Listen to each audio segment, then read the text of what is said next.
Hi, everyone. Hey, guys. Welcome to A Podcast Will Save This Relationship. This one's... I'm Sarah, she, her. I'm Josh, he, him, and this one's a little crazy. This one's a little different.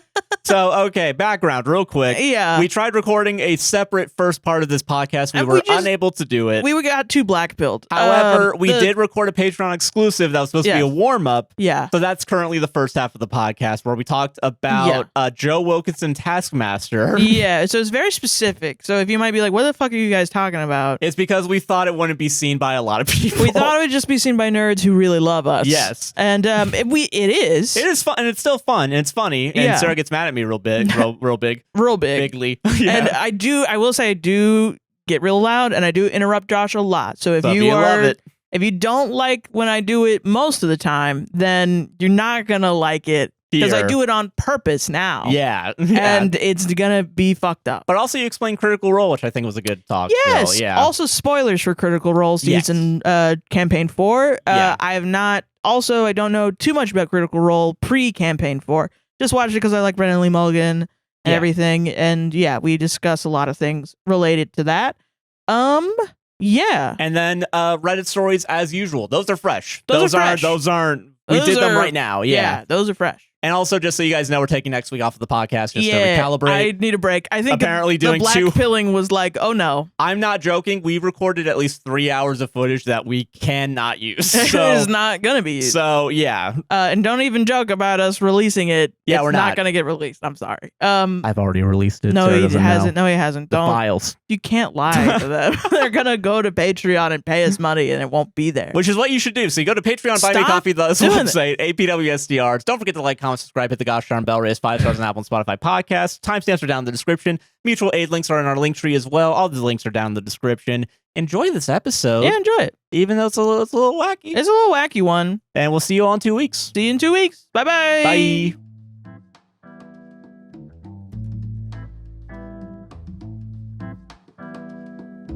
How are you doing, Josh? I'm doing good. I'm excited for this one. Yeah? I don't know. It'll be a nice chill one, I feel like. Let's just get back to fucking basics. Just back to basics. 250. Whatever. All that extra crap. Fuck that. Yeah. Back to basics. So, we have warm-up. We got warm-up. Yeah, you know. Yeah. Yeah. You have Critical Role, but I have a fight that we... A fight? Yeah, the Joe Wilkinson. Oh, yes. And you said you could talk for hours on this. I could, yeah. So I'm pushing that right now, I think. All right, let's go. All right, so, okay. I was reminded today. Yes. And sometimes I think about this because it's You really think about this often? No, I don't think about this often. Oh, okay. But I got a TikTok today because I was for later. I wanted to find the Jason Mantzoukas. What do you think will happen when we graduate? Yeah. Because I want to remember what the wording was. Because I'm gonna use that for Starship Troopers. Yeah. But I guess the TikTok algorithm is like, oh, so you watched Taskmaster once?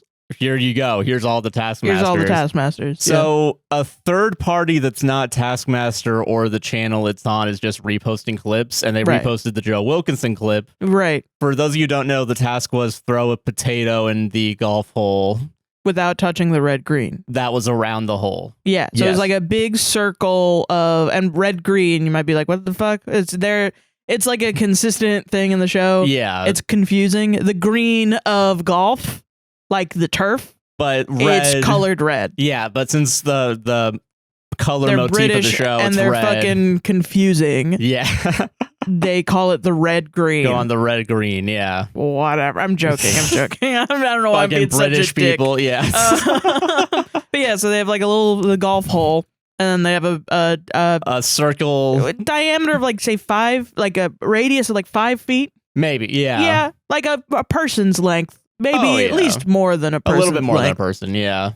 So they can't go near the hole. They have to throw it. Or find a way to put it in the hole fastest wins. Right. So they can like pick up like they can break the gutters off the house and roll it down the gutter into the tube. Yeah. Into the hole. Yeah. But one of the people, Joe Wilkinson, just threw it and got it in. Immediately. In one go. And everyone was like, oh my God. Because Joe Wilkinson, also, if you don't know, Joe Wilkinson's shtick is that he's bad at everything. He's like he's like a trampy mod. I don't know, which is also British. This is all British stuff. But it's like he wears like a suit and he's really schlubby. Yes. And he's just kind of not like he's dumb, but that he's like, his comedy is that he's just kind of like moping around almost. He just kind of comes in and just says crazy shit, does crazy shit. Like, our favorite is when he's on Countdown. Yeah, 8 out of 10 Cats does Countdown is where I definitely learned him from. Yeah. And he would just come in and halfway through the show and just have some sort of weird B plot.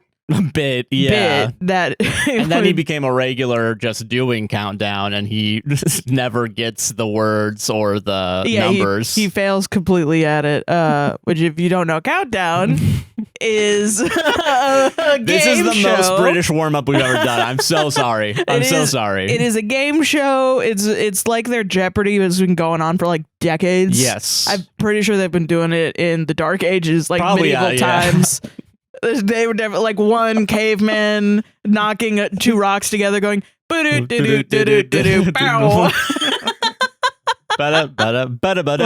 Yeah.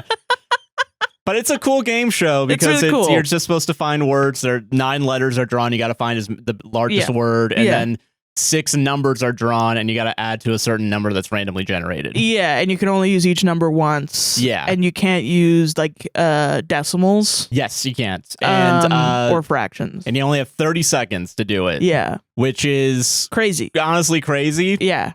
It's fucking wild. Yeah, that's the high stakes British television. It's Here honestly it's like you're great. gonna lose $1 million, but honestly, fuck that. I don't care. You're gonna lose $1 million. They don't want you to have $1 million. I wish we did that. I do kind of wish we had a game show where it's like genuinely like would use your math skills. Yeah, not like some sort of like it's all like even something like Survivor where there's like guess logic, but it's still more about being hot and buff and it's more about the werewolf of it all. Yeah, like the mafia werewolf amogus, where it's like who's getting voted off, and it's all politics kind of. I just wish we had a game show that wasn't politics. It's just literally like 2 + 2.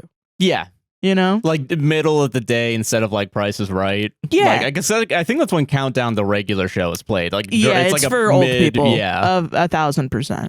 But so also they did a comedy version where none of them. Well, it was actually I don't know if you know this. It was April Fools. Yeah, they did it for multiple shows, right? Where they all switched around. Everyone at the BBC or well, maybe not the BBC, but something else. I think it's like Channel 4 is the one. Yeah, they just like put everybody else in different shows. So the Countdown people were doing 8 out of 10 Cats, which is a different panel show. Yeah. Which is about statistics and trying to make jokes about that. Yeah, trying to be silly about the news. Yes. And this was like, okay, I guess we're gonna add together, whatever. And the big thing about Countdown 2 is that at the end you win a teapot. Yeah, that's you win the Countdown teapot. So then they've made like the Countdown tanning bed or something like that. Tanning bed, trampoline. Yeah.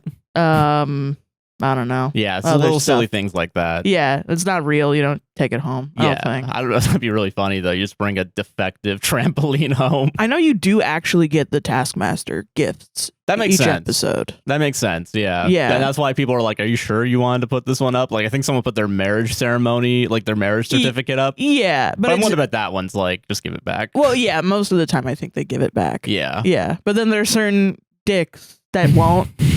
Like, there's some people that I think it's pretty much precisely to set up the joke that when you get interviewed on like the countless podcasts afterwards, the radio shows afterwards, have them be like, "Did you get to take home his marriage certificate?" And it's like, "Yeah, I have it right now." And they go and they show it. You know, the guy who has like the briefcase handcuffed to him at all times with someone else's marriage certificate. Just right, I have it. That's so fucking funny. But yeah, anyway, back to the original. But yeah, so Taskmaster topic at hand. Okay, Taskmaster I think is also becoming more popular in the States. I think in part because of Jason Mantzoukas. So I think more people are aware of it. It's really popular, honestly. Yeah, I like one of the first 7-8 series of the show. They had a bunch of guys from the 8 out of 10 Cats and like 3 other people, and Joe Wilkinson was one of them. He threw a potato in the hole. He got it in one. And the whole thing about Taskmaster is that Greg Davies, the Taskmaster, who's like one of the hosts of the show. Yes, the show was created by Alex Horn with his wife during COVID times, I think, or pre-COVID, yeah. Where he would just give her like silly tasks to do, and then they would compete. And that's what he does. He does like these kind of shitty lateral thinking, Saw movie-esque tasks. Sometimes it's Saw movie, sometimes it's literally just do this cook thing. An egg. Cook an egg right now. Eat an egg in the fastest way. Right now. Eat it, or like eat an egg in the slowest possible time. Yeah. You know? Sometimes they'll do slowest time, but then also there's sometimes extra caveats to slowest time where you're like throw back up your egg. Yeah. In the fastest time possible. Well, this is what you're actually going to be judged on. Yeah. So the rules very specifically was don't touch the red green, as in golf green. Yeah. You have to put the potato in. Fastest wins. Your time starts now. Yeah. And then Joe just went like underhanded it and got it in. Yeah. And everyone clapped. Everyone clapped. Everyone was like, oh my God, that's fucking crazy. But the catch is, if you break the rules, you get 0 points. Yes, with some exceptions, which I do want to talk about. Yeah, it's all up to Greg. Yeah, at the end of the day. Basically, the whole caveat of it's like a Who's Line where nothing fucking matters. Yeah. Because all the points are up to Greg. Yeah. But there are points, and there is like a winner. The points do matter. And sometimes they're like the rules are so strict that there's an obvious, like with the timings of everything, it all works out. Yeah, like there is a hierarchy. But in situations where you're like, oh, I don't know, it's Greg decides. Yeah. Okay. So they did but however, so he got it in one. He was obviously going to win all the points. He got up, he cheered. It was crazy. Video, he's crying because he's so happy. He's crying. And then they do a slow-mo, and he shows that his foot is a little bit on the red green. And the guy, it's contested apparently. Yeah, Okay. I think this whole thing is ridiculous, honestly. Yeah. And then it was like 0 points, and we got to see a beautiful moment of Joe Wilkinson crumbling to the ground crying. Real quick though, can I say this one's also a little bit more bullshit, where Greg Davies was like, Joe, could you please leave? The contestants are going to decide your fate. Like the rest of the people are going to decide. Yeah. And it was half and half. Like two of them were like, yeah, no. And then not Joe Wilkinson, the John. See, I forgot about that. And also, I don't care. I don't give a fuck. He didn't do the fucking task. No, okay. I don't think he did the fucking task. He didn't do it right. He stepped over the red green. The point of the red green is that you have to be a certain distance away. He wasn't a certain distance away. Which means obviously he has an advantage of getting it the fuck in there. You're gonna tell another fucking guy that went out and got like tubes and like taped them together. No, it's okay if you just step over the red green a little bit. The rules actually don't matter. The whole point of the show fucking doesn't matter. Actually, you could just bend the rules a little bit. Who gives a fuck? Actually, who cares? We should all go home and kill ourselves. Like, I guess we should all kill ourselves. What the fuck is the point of any of this? Okay, hold on. Because there have been plenty of times throughout the show's history and where that's someone up to Greg. That's the whole fucking point of the show, is that it's up to him. He decides. He decided in the moment it wasn't right. And honestly, that's one of the few times I agree with Greg. I agreed with Greg the whole time. I was like, dude, yeah. If I underhand somebody and I get like a little inch on it, that's way fucking different than if I don't have the inch and I'm underhanding it. Now actually I do think if you're underhanding it, I don't think it matters, because it would just roll into it. I think it doesn't matter. I think it would still go in even if it was an inch away. I think it doesn't matter. I think it does. And also, I'm gonna be honest. Obviously, you need to go out and and throw more balls around to understand physics better, man. And also, it's not a perfectly round ball; it's a fucking potato. Who's to say it doesn't go wide? You know what I mean? Once it hits the ground. All right. It's fucking dumb. The concept of what you're gonna fucking, hey, I'm going to challenge you to a basketball shirts and skins game. Okay. We're gonna go and you just fucking granny hoop the whole time. And I'm gonna be like, that's basketball. That's not basketball.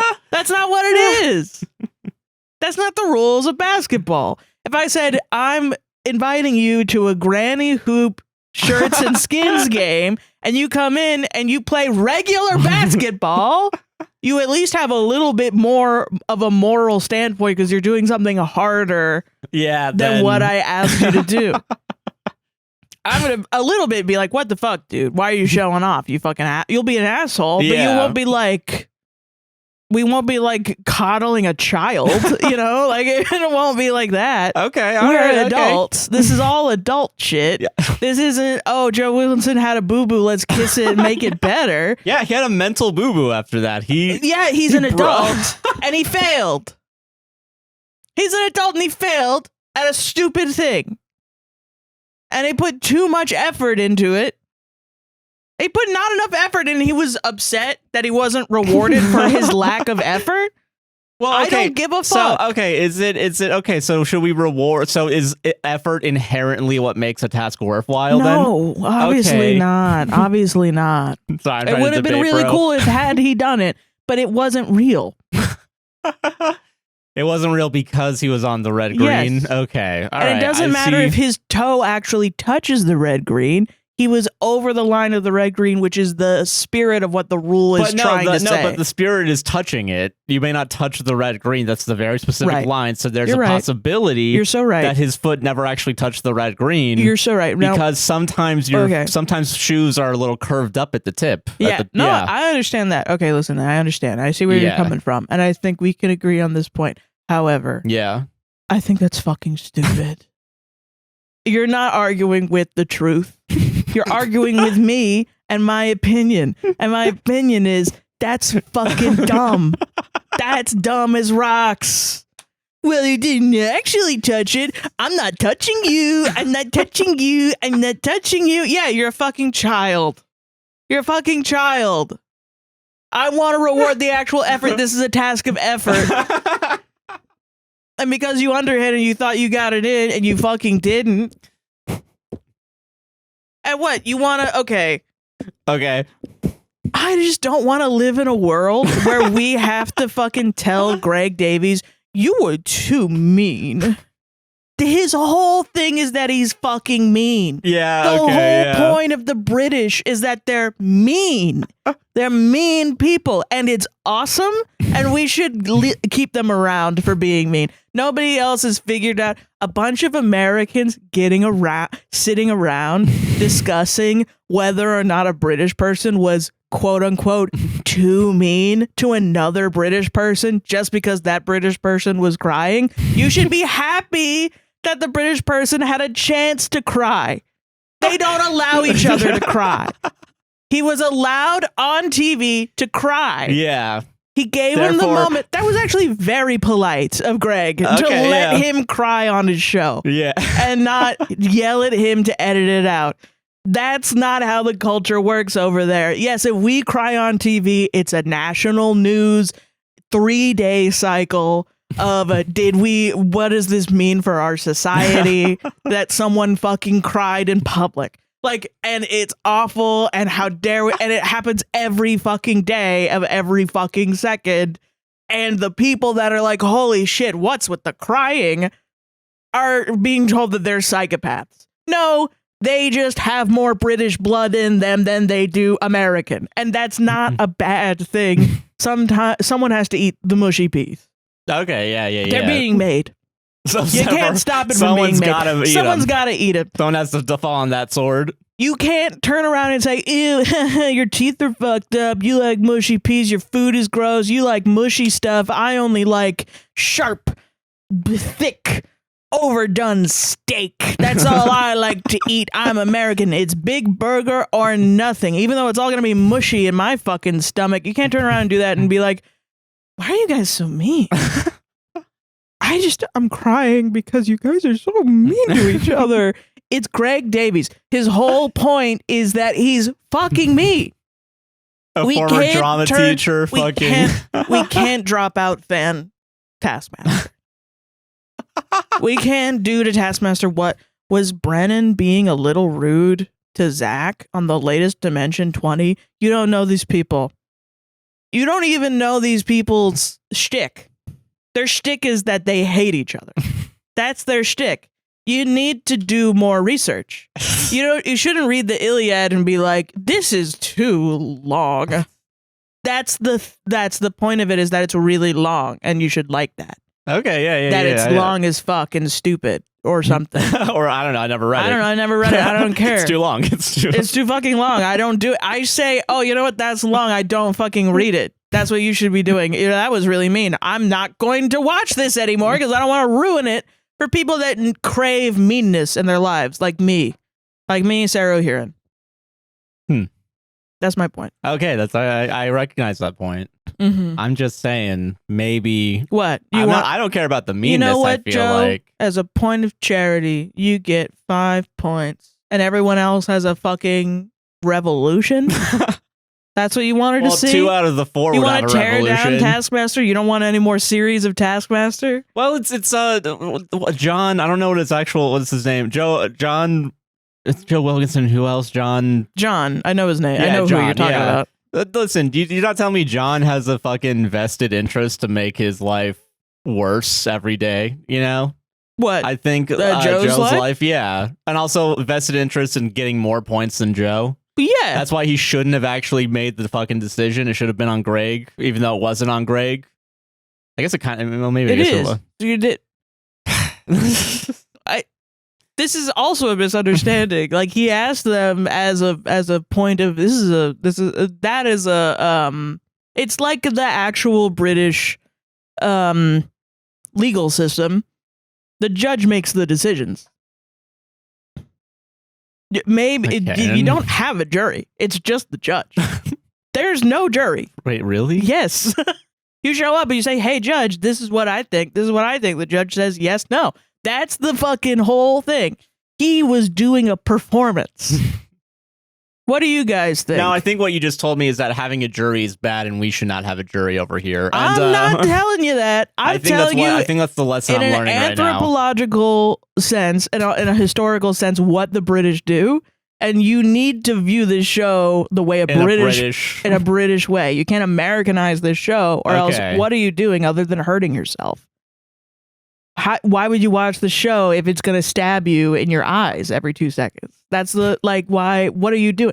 Then me interacting with you, criticizing the show, you're just crying. And I want to talk about the meat of the show. You want to talk about how your feelings are hurt because Joe Wilkinson didn't get 5 points once. I'm too little. Which, by the way, also for people who have no clue what we're talking about, in the largest scheme of things, he came in last place in that season, I'm pretty sure. Which I feel like kind of helps my point of, if it doesn't matter, give him the fucking points. Does it? Give him the goddamn points then. No, it fucking doesn't. Because then that's taking points away from other people who could have won.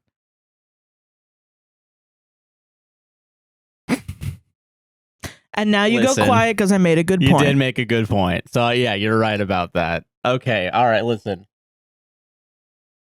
I think in the spirit... Give him a participation trophy. They don't do that shit over there. They don't do that. All I'm saying is the spirit of the task was done. And we should reward. The exact opposite of the spirit of the task. Exemplary behavior and events. He threw the shit in with too close. That's the whole fucking point to not. That's the one thing. In fact, they even say in the clip, I'm pretty sure that's the one rule. Don't do that. You could have done literally anything else. Just because God pushed him a little bit too close to make him do a fucking miracle doesn't mean we should be going against God. I'm Christian now. All right, I'm Catholic. I'm the fucking... I will do anything to believe my point, Sarah. For 10 seconds, I'm Catholic. If you were Catholic, you would agree with the punishment. You're right. I'm sorry. I would be more punitive. You're actually right. Fuck. I'm going back to being Methodist. They're Catholic. That's why they're like that. I'm going to be Methodist for 10 seconds. You're going to be Protestant. That's what you're going to be. I'm going to say a bunch of stupid shit that's not in the fucking Bible. And it's going to be dumb as hell. And you're going to be like, he's stupid. I'm stupid. Therefore, we're brethren. I'm going to be Mormon for 10 seconds and think that me and my 7 wives would have allowed this to happen. It's so deeply not in the spirit of the task. I'm not even mad at you anymore because I know that you're on my side now that I've proved my case. I am on your side, yes, yeah. But I'm just mad at idiots watching the show making TikToks about it. That's fucking dumb as rocks. People, I will say people in the comments weren't really discussing the actual merits of the task. They were just like, I have to watch this every time. It's like a car crash. I can't look away. It's so good. Yeah. It's so good. It's probably the best bit of television that's ever been made so far. Yes. Not scripted. How about that? Yeah. Yeah. it's just tragic, man. Yeah, it's I awesome. just don't like the It's awesome. Sometimes I just, it's the most tragic and that's pure Joe Wilkinson is tragedy. So in that regards, it is actually a success. They fake fired him on Countdown. 8 out of 10 Cats does Countdown just so he could have a homeless arc. Yeah. Like an unhoused, not living in the studio, eating like dead rats, which is fucked up. The way to, but it's not like they're portraying homeless people that way. They're portraying Joe Wilkinson that way. No, yeah, I understand. Yeah, I get that. They like, counter argument. It is Jimmy Carr in that show, so maybe it is a little fuck homeless people. It could be. Yeah, you're not wrong. Fucking Riyadh Comedy Festival ass. Yeah, fucking... Jesus Christ. But anyway, let's not get political about this. No, yeah, he didn't do the fucking task. He didn't do the task. Points. I'm sorry, he did not do the task. He didn't do the task. You're saying this because if you were on the show, you would totally be the guy that tried to fucking. Yes. Yeah, and I want my 5 points. Yum yum. Put them in my fucking tummy, man. I want them. All right. I want my fucking points. Yeah, but you don't want them enough to do the fucking task, which is ridiculous. Do the task then. Do the task right, and you get the fucking 5 points. Listen, all I'm saying is there are plenty of tasks where it's a little open ended. And so I think it could be confusing. Not this one. It could be confusing to Throw someone. It in the hole, not on the red green. Well, yeah, not touching it, but you didn't touch it. What if you didn't touch it though? Yeah, he did. And I'm like this. I'm standing on one leg, and I got my leg over above the red green. I still think you should get it. Yeah, I don't think you should get it. I don't think so. I think that's not the spirit of the task.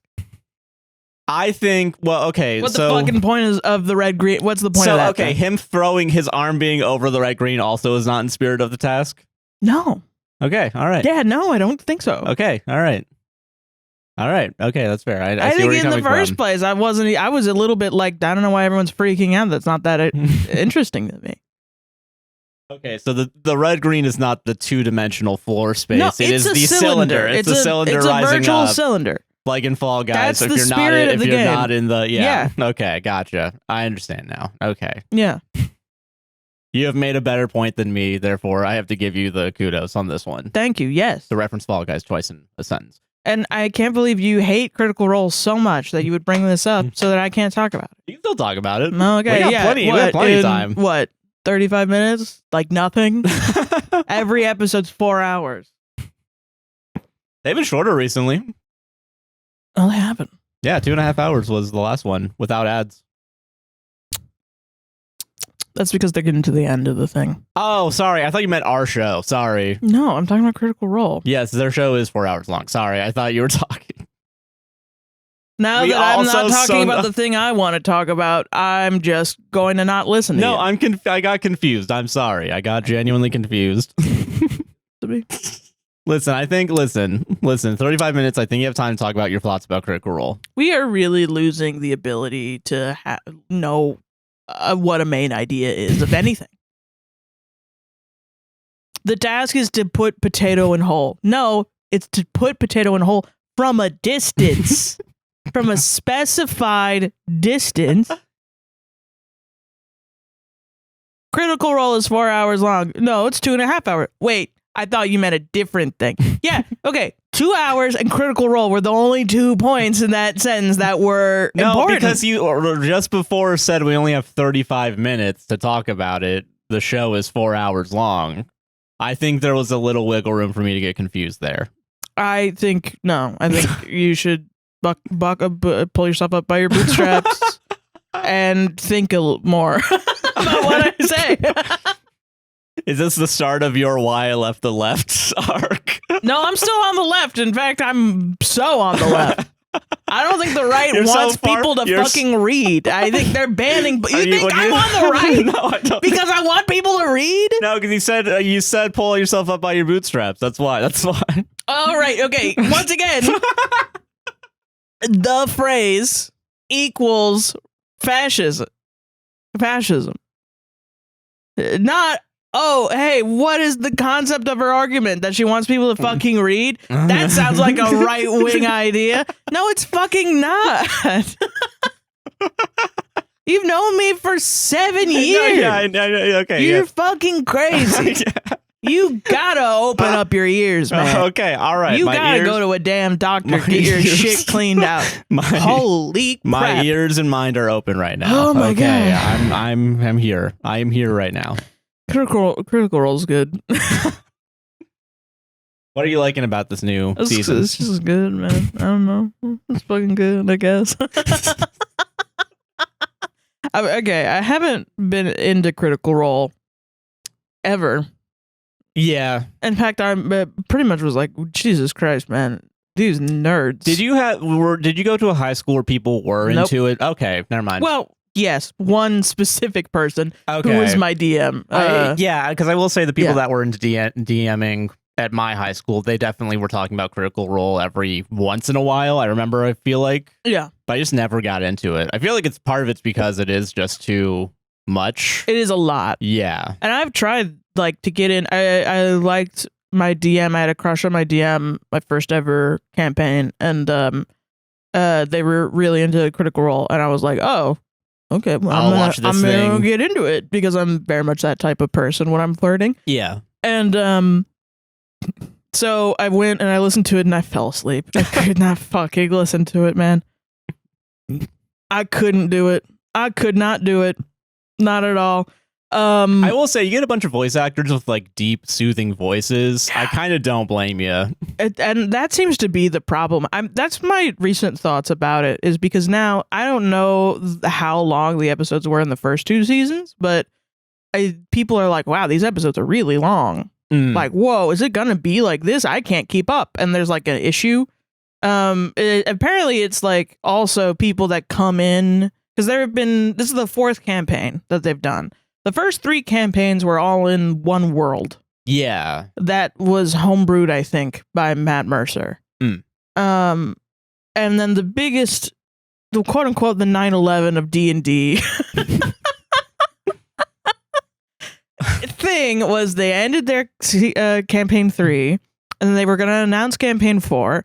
And in the time that campaign 1 through 3 was finished, Matt Mercer created the system Daggerheart. Yeah. Which is like 5e, but it's more roleplay focused. Was part of the reason I heard somewhere that Wizards of the Coast might have been getting a little litigious using D&D in media? I don't think so. I mean, well, maybe. I don't know. Maybe. Okay. Honestly. Because I think that's part of the reason also why Dimension 20 also sometimes strays away from I was going to say E3, sorry. I don't think it's the reason. I think the reason is that D&D 5e is not... It's good for home games, and even then that's debatable. But 5e as a system, combat is a big slog. And usually when you're doing a show with D&D, it's not the same as especially actual play. You're not really... slowing down for combat is not the best for a show, for camera, where people are expecting everything to be happening. Yeah. So it puts a lot of effort on the DM, whereas on the players, they're expected to kind of flavor text their way through. Like if you're playing a martial, if you're playing a fighter, we're recording Dirty 20s. Yes. You're playing your character Gatorade, the gator that is a fighter. Yeah, that's in our homebrew campaign. You're fighting 2 guys, right? And I'm gonna be like, he comes up and he hits you, and he misses. All right, the second guy comes up and he's gonna try to hit you, and he misses. What do you do? I hit. I miss. All right, first guy's gonna hit, and he misses. Second guy's gonna hit, and he hits you for 4 damage. What do you do? I hit back. Oh, that's a critical. All right. Okay, great. Roll double damage. 2 1s plus 4. Okay, great. So you hit him for 6. He's dead. Like, that's not interesting. That's just math, you know? Yeah. So I think a lot of these extra systems, like you'll see it with when they did Mentopolis on Dimension 20. Yeah. They had those extra dice. Yeah, that you could get, and especially I like that one too, because if you failed, you got extra dice for later. You could spend points to make other things good. Yeah. And also, and you could like give it to people, and you could also, like, as the story got to be more like arching, involved, it cost more to use those things. Like it was like everything cost twice as much. Yeah. So I think it's more for like structuring the story than it is litigiousness. And I only say that specifically about Critical Role because Critical Role is like they're working like you could buy the Critical Role that's true campaign like the world from Wizards of the Coast. And I do want to say that I saw this like in passing, the idea that they'd be litigious. It's possible. I think because at the same time a lot of the D&D shows started going to different systems, even Dimension 20 I think with like even with like Never Stop Blowing Up where it's just the that's a whole game that's a whole system. different one. But I think it could just be coincidence. I agree with that. But also Never Stop Blowing Up was like a friend of that show that created that system. So Never Stop Blowing the campaign is named after the system that was created. Oh, okay, gotcha.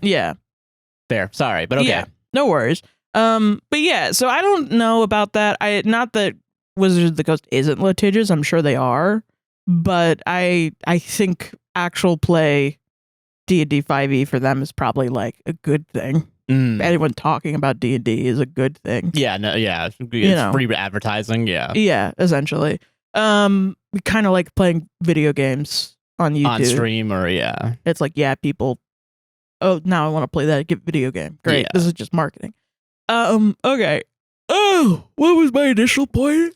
You fell asleep the first time you listened to it when you're in high school, but now you're getting into this one because Brennan Lee Mulligan's doing it. Yes, it's a world that Brennan Lee Mulligan has created, and I was just interested. I like Brennan Lee Mulligan. I like his D&D style. I'm not a big fan of Matt Mercer's gameplay style. I don't really have any problems, honestly, and it's probably the way that my first DM did his stuff. But like, I think Matt Mercer's very like behind the screen. Oh, I get you. And I'm just like, I mean, and that's kind of how I was raised on it. And I don't know. Sometimes I find it boring the way he describes stuff. And there's a big issue with this campaign too, where people are really nitpicking certain characters the way they describe things. And I think it's very funny. And I think I forget, I wasn't that into podcasting when I listened to the first campaign. And I was like, I'm bored. I was into comedy podcasts, like listening to them, but I wasn't making podcasts. Yeah. Now that I've made podcasts, I find this deeply interesting. Okay, yeah. Because I'm like, damn, so they're live streaming it, they're actual playing it. So everything that they say is kept in. Yes, yeah. All the effects are real time. It's a huge production. Yeah. And like all the shit, they have to like move the tables around and stuff. Like that's why people are saying that after the overture, which is this sort of prologue part of the campaign, the episode lengths are going to go down because it's going to split up how many people are in the studio at a time. Yeah, as opposed to everybody. Yeah, there's the 3 tables, the soldiers, seekers, and schemers. Tables, which they haven't even been confirmed yet. Which ones are which? Soldiers has been confirmed, but not the other 2.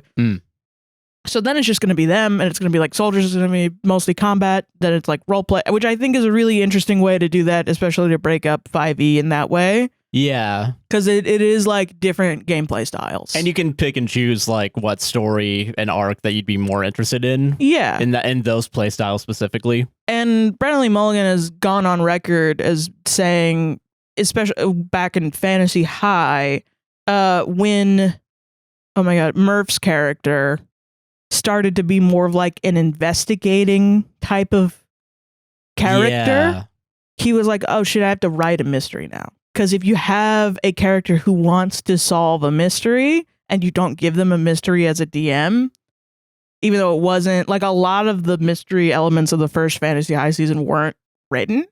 Yeah. And he had to come up with that like on the fly and like write it, go home and write it and come like, back. Switch things around. Yeah. He was like, I remember him saying that and this has changed the way I DM also, but he was like, yeah, if it's not even in there and one of your players is expecting it, you're a dick. Like you're a bad DM. And so it's interesting, this kind of like over prepared situation that Brennan has brought himself to be. Because like you'll see, like we watched like a compilation of the last episode of Cloud Ho, Yeah. It just fell apart at the end. Nobody was doing nothing. There was like a rule thing that was like fucking everybody up. Like Allie made a fucking a joke that like made the rules not like if Brennan was like, okay, we're gonna do that, and then Allie's like, no, I meant it as a joke, don't do that. And I was like, no, do that, no, don't do that. And it was just like made for like it was funny. Yeah. But it's so hard to tell what the fuck is going on. If you have people yelling over each other, not agreeing on what's happening in that moment. Yeah. Yeah, which I think we've all felt in a D&D. Like the way Brennan DMs, it's a very visceral, like, this is what D&D is like. Yeah. Actually, this is what D&D is like. Matt Mercer's like, this is what D&D is like in the DM's daydreams. This is like the perfect D&D, but it's like essentially a book. Yeah. And that's not why I like D&D. I like D&D because of us having fun together. Yeah. And so that's why I like Brennan's playing. And I also like his I like the way he writes stuff, honestly. I think the way that he describes things are interesting. And I wanted to see his take at a purely high fantasy setting. Yeah. Yeah. Cuz everything else it's been like it's New York. You're in a head. You're in like a mind's guide. You're in this. You're this. You're. It's fantasy, but it's high school. Yeah. You know. And you still have cell phones or whatever. Like Yeah. And it's like this is purely like medieval. Yeah. Stuff, which is awesome because I know he's a little freak in there, and I want to see what the little freak's got cooking up. I will say, I've seen. You've told me a couple of the freaky things. He's cooking. Yeah, I'm so positive that dude is into like dungeon play. You know, it's the people that are the outward facing, the more like clean cut. There have just been too many scenarios where, like, remember that episode of Make Some Noise where Sam was like, "You're the a DM." BDSM DM or something like that. Something like that, and he just went straight into it. Yeah, yeah. He's like, people are getting tied up. People are in Iron Maidens. People are exploding from the chest. Their heads are being exploded. It's fucking crazy. All the anger that Brennan has had for the past 15 years is coming out right now. He gets to get a little freaky, man. Yeah, you know. This ain't your mama's Brennan Lee Mulligan. It's not. And I think he's doing this because Matt, for the longest time, Matt Mercer has been, people are like, you don't want to kill anybody, and to kill somebody on Critical Role is like a big deal. So instead, so he's like, I'm going to kill you. Overcorrecting maybe a little bit. Yeah, like, I don't give a fuck. Because, one of the characters started off by rolling death saves. He's like, I'm going to kill you. Yeah. And also, actually, I don't think you know this, there's one of the characters, Octus Draconis of the House Draconis. They're all named. Something that Brennan really likes to do is name everybody similarly in a family. And so like there's Primus Draconis, probably Secundus Draconis. Yeah. Trias, whatever. Primus Draconis, the father of Octus Draconis, comes into this like school for magic that one of the characters, Murray, played by Marisha, is in, and there's this big essentially like the government shutdown of education, where they're saying that students are allowed to go to this magic school for teaching regular people magic, but they're not allowed to cast spells on campus grounds. They're not allowed. Which is like, okay, cool. And the headmaster is being ousted. He's being fired. And so Murray, apparently the headmaster is like a big figure in Murray's life. So she goes to the headmaster and is like, what the fuck? Why are you just like bending the knee to fascism? And it's apparently to stop this rule from going forward, so it's allowing students to still practice magic on the campus, but then the headmaster has to be fired.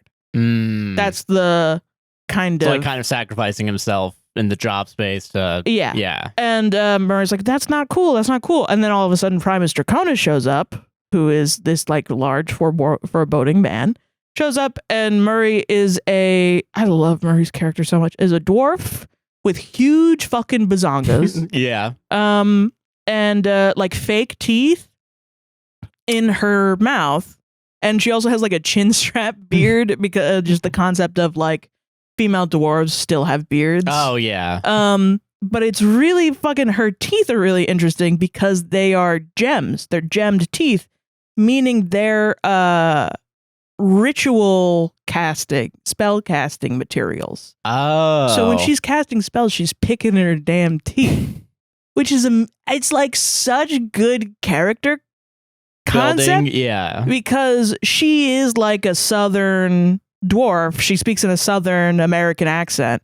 Like, I don't give a fuck what else. And she is fighting this like this like regal, like there are all these houses and they're all regal. Matt Mercer's playing a character called Julian who's this like, I'm going to kill everybody and I'm an asshole rich kid. And so like there are all these rich people around and Murray's like one of the few that's just like, I fucking hate all y'all bitches. And when she casts spells, she's literally picking her teeth with her fucking just shit. Fucking and she's just like clink, clink, clink and casting spells secretly so she can do like a sleight of hand. And no one knows that. And nobody knows that she's casting like detect magic or command person or something, which is fucking awesome. Yeah. That's fucking cool. So she's doing this, right? She's casting detect magic or something.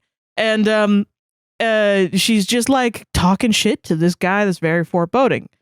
And he's like, you need to stop talking to me, played by Brennan. You need to shut the fuck up and leave me alone. Get out of here. And she fucking won't leave. And she keeps talking back to him. And Brennan says, roll a wisdom save. She gets a nat 20. Oh, shit. And he's like, you feel like something crazy almost just happened. But he doesn't say what could have happened? No, because she doesn't know what it is. So she's like, okay, whatever, I'm gonna go. And so she leaves. After the session in the cooldown, everyone was talking about, because there was combat also. Yeah. And everyone was like, oh, I was almost died. Brennan was like, none of you were, the closest to death was Murray. And everyone was like, what? People think that Brennan was trying to power word kill Murray because she was kind of annoying. Tell me that isn't amazing. That's amazing. NPC characterization. Like villain characterization. Like you are. Yeah. Wow. That's awesome. That's fucking cool. And the one of the best, I really enjoy this world's like magic system. And it is just 5e. Yeah. But the way that everyone describes their magic is like, nobody knows what it is initially. Like you kind of feel like the regular spells or whatever, but then there's stuff like power word kill where it's like, it could be power word, it could be something else. I get you. Yes. He described that like, if that had happened to you, you would have had disadvantage on every attack, every action, every bonus. You wouldn't have any bonus actions. You'd lose your spell slots. You wouldn't have, And she was like, oh, I didn't realize I was like poking and prodding like the big bad. Yeah. Essentially, which I don't even think he's the big bad. No, yeah, I'm willing to bet he's just some guy that's a little shitty. I think pretty much everybody is a big bad in this thing, quote unquote. You know, like everybody's a mini boss, essentially every NPC. Okay. Which is fucking awesome. It's just awesome. And it's because finally Brennan's allowed to not just have like 13 episode campaigns. Yeah, this is going to be probably 100+ episodes. Yeah. Multiple years long. He just gets to do this now. So he gets to like languish in this world, which I think is really interesting and fun. And all these characters get to also do this. And like already we've seen people get like maimed and shit. And like Teor, Travis's character is like a big wolf guy, a big lion man. He was strung up. Yeah. And his shadow was being chopped up. Yeah. Would you explain to me as kind of being the soul of? That's what people think. It's not fully confirmed yet. But I really love it. I love the concept of Brennan just really not honestly not giving explaining. Yeah, this is what happens, this is what you see, and I'm not gonna fucking explain it. Yeah, and I will say too with that one too, I remember him being like because he showed me that story arc specifically because it was so insane. It's a really good it's a really crazy arc. But like the what is it, the Brennan just being like, your life isn't in my hands anymore. Yeah, it's in their hands. Yeah, you want to fuck with these people, you can, but they're gonna kill you if you want. Yeah. If they find out. Yeah.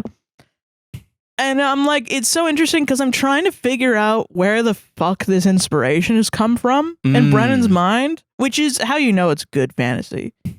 Like, how did you think of this shit, man? And I think it's probably a lot of 5e stuff. One of my favorite things that people are doing is they're trying to go into the rules and figure out what each character has, like, on their sheet. Oh, okay. Like reverse engineer it. Yeah, to see what it is, because they are lying to you on their character sheets. Like Sam was a cleric, quote unquote, with like 10 wisdom and like fucking a fuck ton of charisma, and everyone was like, "No, you're fucking stupid bitch. What are you talking about?" And come to find out, he's a sorcerer.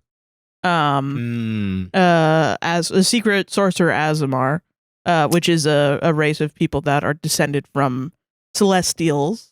So now people are trying to find out what their subclasses are because they're level 3. So some people already have theirs, some people don't have them yet.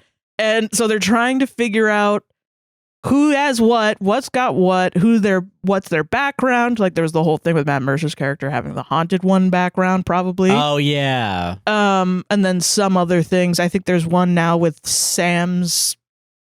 Octus's background as well.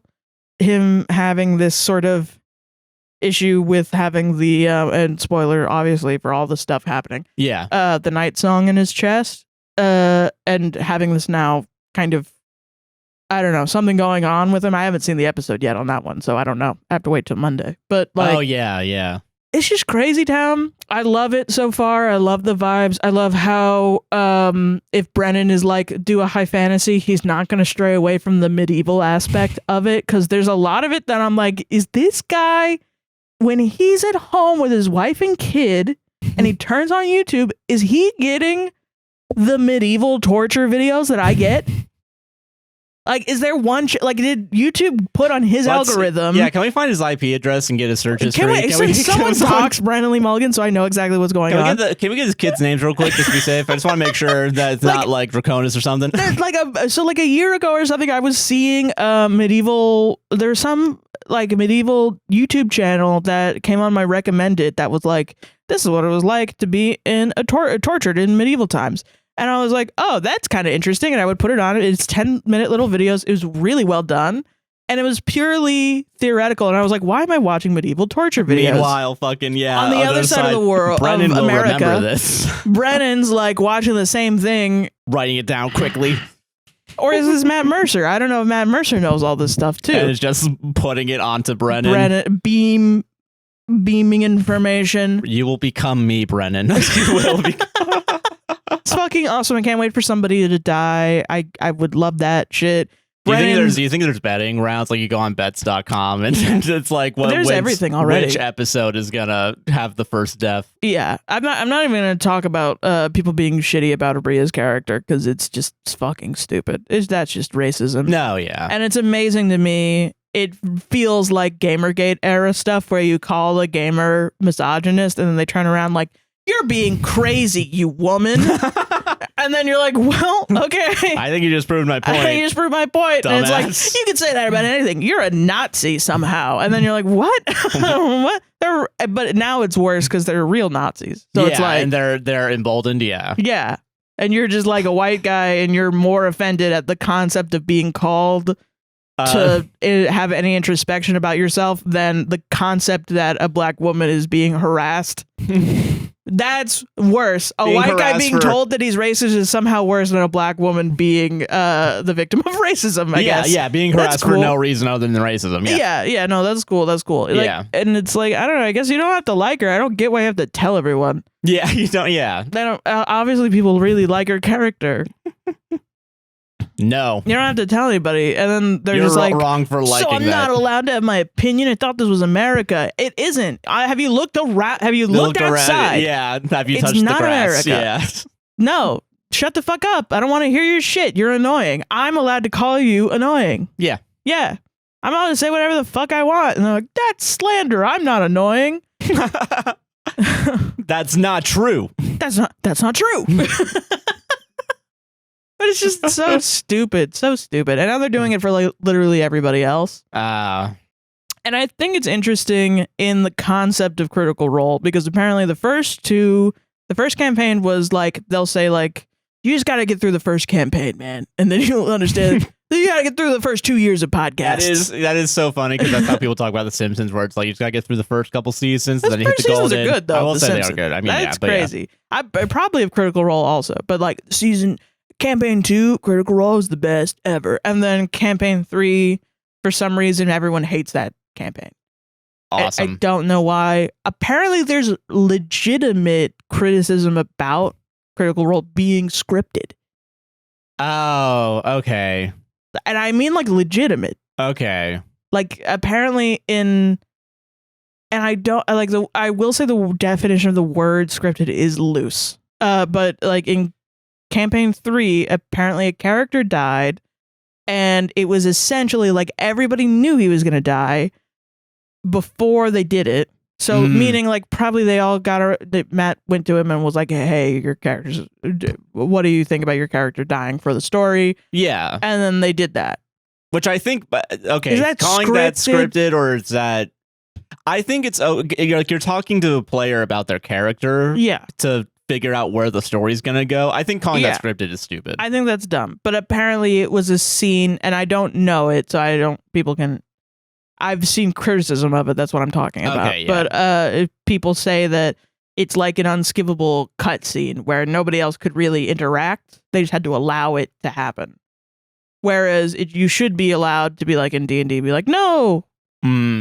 But nobody did. And I guess it's like the fucking Titanic, the door situation. Oh, yeah, you could have put someone on the door, but they didn't because the movie needs to be sad at the end. yeah, of course, yeah. So do you think someone was like offset, like holding a sign like, don't revive. Don't do this. Don't do this. Like in that Key and Peele sketch where it's the aerobics competition and it's your wife was in a car crash, keep dancing.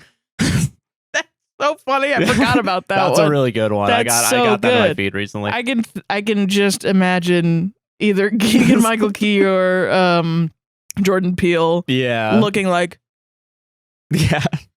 like that's really funny. You know, anyone who would want to hurt your family turns to Jordan Peele. That was so good. Sorry. Okay, but yeah. No, it's cool. No. Oh, God. But yeah, so people think that it's scripted. And people were talking about like the end of the Wick tyranny stuff, like in the bath, about that being scripted. And it's like, it's obviously not, I don't think. Yeah. And the Octus thing, people are saying that that's scripted. At what point is it scripted or Brennan just has a scene in mind and he's going to put them in there? That's literally what I think it is. Yeah. It's, okay, you didn't know when this is going to happen, now it's going to happen now. Yeah. But you, like, from everything that's happened, like, Sam went to Brennan and was like, I want to have this reveal. Whoever is playing Octus, I forgot his name, goes to Brennan and says, I want to be a necromancer. Yeah. Essentially. I want to be this guy kind of guy. Which is fair. It makes sense. You have to tell your, like, what are you doing? There has to be communication. And this is why I don't agree with the Matt Mercer style of play. It's not communicative to me, as communicative as I would like to be during D&D. And it creates an expectation of that's the correct way to play, and everyone else is not doing D&D the correct way. Yeah. The correct way is you keep secrets from your friends, and then you permanently alter their character in a way that they don't want and make them not have any fun. And it's like, what? And it's Matt Mercer is just really good at it. And he's gonna have fun with his friends because they're all friends. You do that with some randos or even your own close friends, they're gonna get upset. A little bit at least. Yeah. You can't do that. You do have to have a communication kind of thing.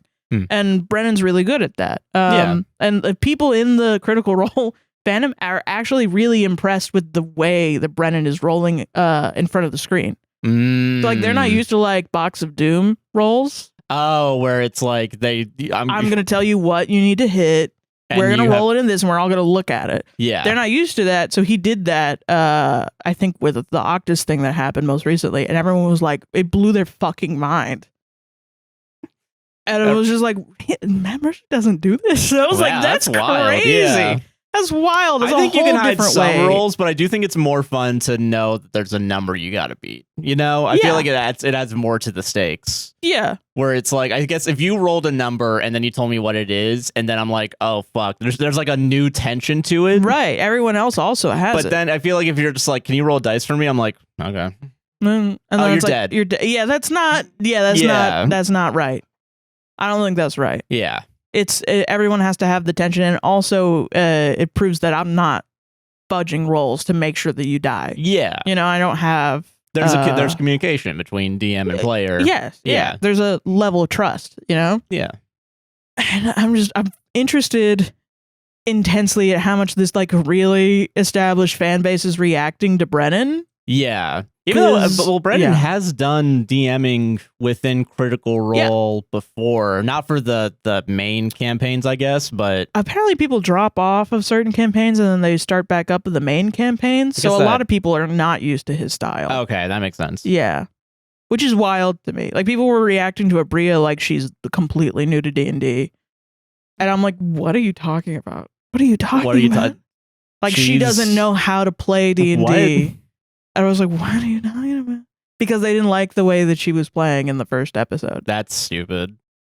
Honestly, we didn't watch this one, but I do remember liking the vibe of the one she DM'd. That was not otters, but like they're all ferrets or something. Yeah, something like that. It was really cool. I liked it. Yeah, I thought that was really cool. I really liked that one. I wanted to finish it after a while. I sometimes think about it too. Like, I also want to finish the Never Stop Blowing Up one. Yeah. But I also feel like it is like a lot. Yes. Also a lot, but in a different way where it's kind of like... It's weird. It's weirdly like once I know it ends, I don't want to watch it anymore. Kind of get that, yeah. Because I feel like the Mindbreak one we watched while it was coming out, which I think is why we kept watching it. Yeah, like Brennan has really good staying power. Like... Yeah, with his episodes, like he's really good at putting in story beats in every single one. Yeah, you know, which is I'm interested to see when it eventually becomes like you're in another combat because it's however can he do this forever? And maybe he can. Honestly, I believe in my boy. But I do think it'd be funny if just like episode 371 and it's just him fucking bags in his eyes like I got 2 kids at home now. I got 2 kids. Yeah, they're having another baby. I forgot. No. Oh my god, I can't do that. People keep asking him like, is he overwhelmed and if they can help him in any way? And he's like, I'm having the fucking time of my life. Yeah, I saw that TikTok too where he was like, people keep asking me if I'm all right. I like doing this. Yeah. This is my favorite thing to do ever. Fucking can't relate. Hate this job. But no, I'm so happy. I love Tyranny so much. I really love Whitney Moore. I loved Whitney Moore before this. I was a big SourceFed fan. She was one of my favorites. Her and Steve are like, I think, my favorite duo.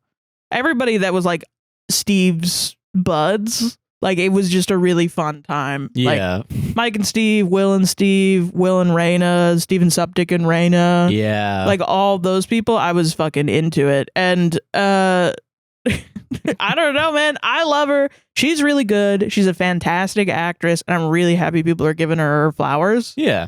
Because she just showed up. Nobody knew who the fuck she was, and now she's like bewitched the whole cast. Yeah. Everybody thought that they were gonna hate her character episode 1 because it was like very like, haha, I'm a demon. It was like a big like, it was a big what is it? Like thematic change. Oh, okay. From everybody being very serious and sad about their friend dying. And she's just like, I don't know what to do. I'm at a funeral. I've never been to one before. Oh my gosh. Oh my God. And I was like, oh God. Oh no. Oh no. Does she know where she is? And then she's become like a really earnest, awesome character. Like immediately she's like, I want to do right by this idiot. Yeah. That I'm chained to, essentially. Like he's really nice and I don't want to be mean to him. And she's got all this like internal, you can tell without her just describing it, which I don't care about. The people are mad at the characters that describe how they feel. I think it's fine. Like it takes them out. There are certain people that are DMs also that are like, so he's feeling like this, instead of being like, I'm feeling this. Oh, yeah. And people don't like that because it takes them out of it. They want it to be acted out like physically. And I'm like, I don't know.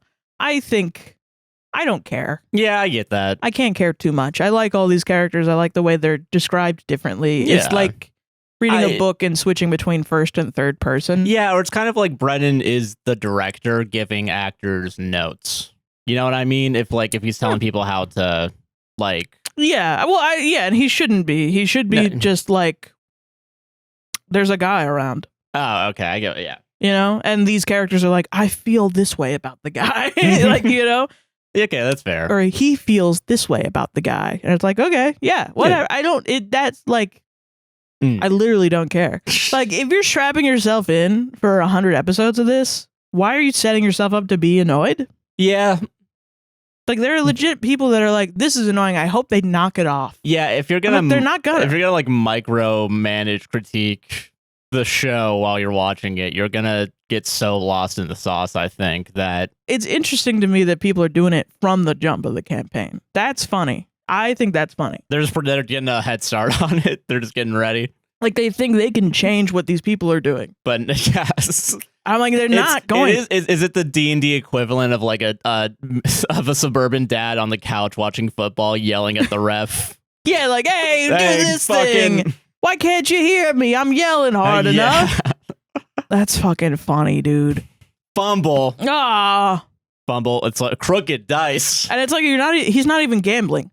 Yeah, he's not even gambling. There's no stakes for him. He hasn't been convinced by the numerous stake ads. Yeah. And DraftKings. He's just doing it because his dad was yelling, but his dad was yelling because he had money on the game. Yeah. That made sense for him. But you didn't see that. He lost money. Yeah. You just think that's what you do. Yelling is the fun part. Yeah. And making everyone hate you and your family. Yeah. Anyway. Critical Role is really good. I'm excited for the new episode. It's a really nice episode to look forward to every week. Yeah. I will say, I hope I get more into it as it keeps coming out. I do think the stuff that you've explained to me, I am interested in.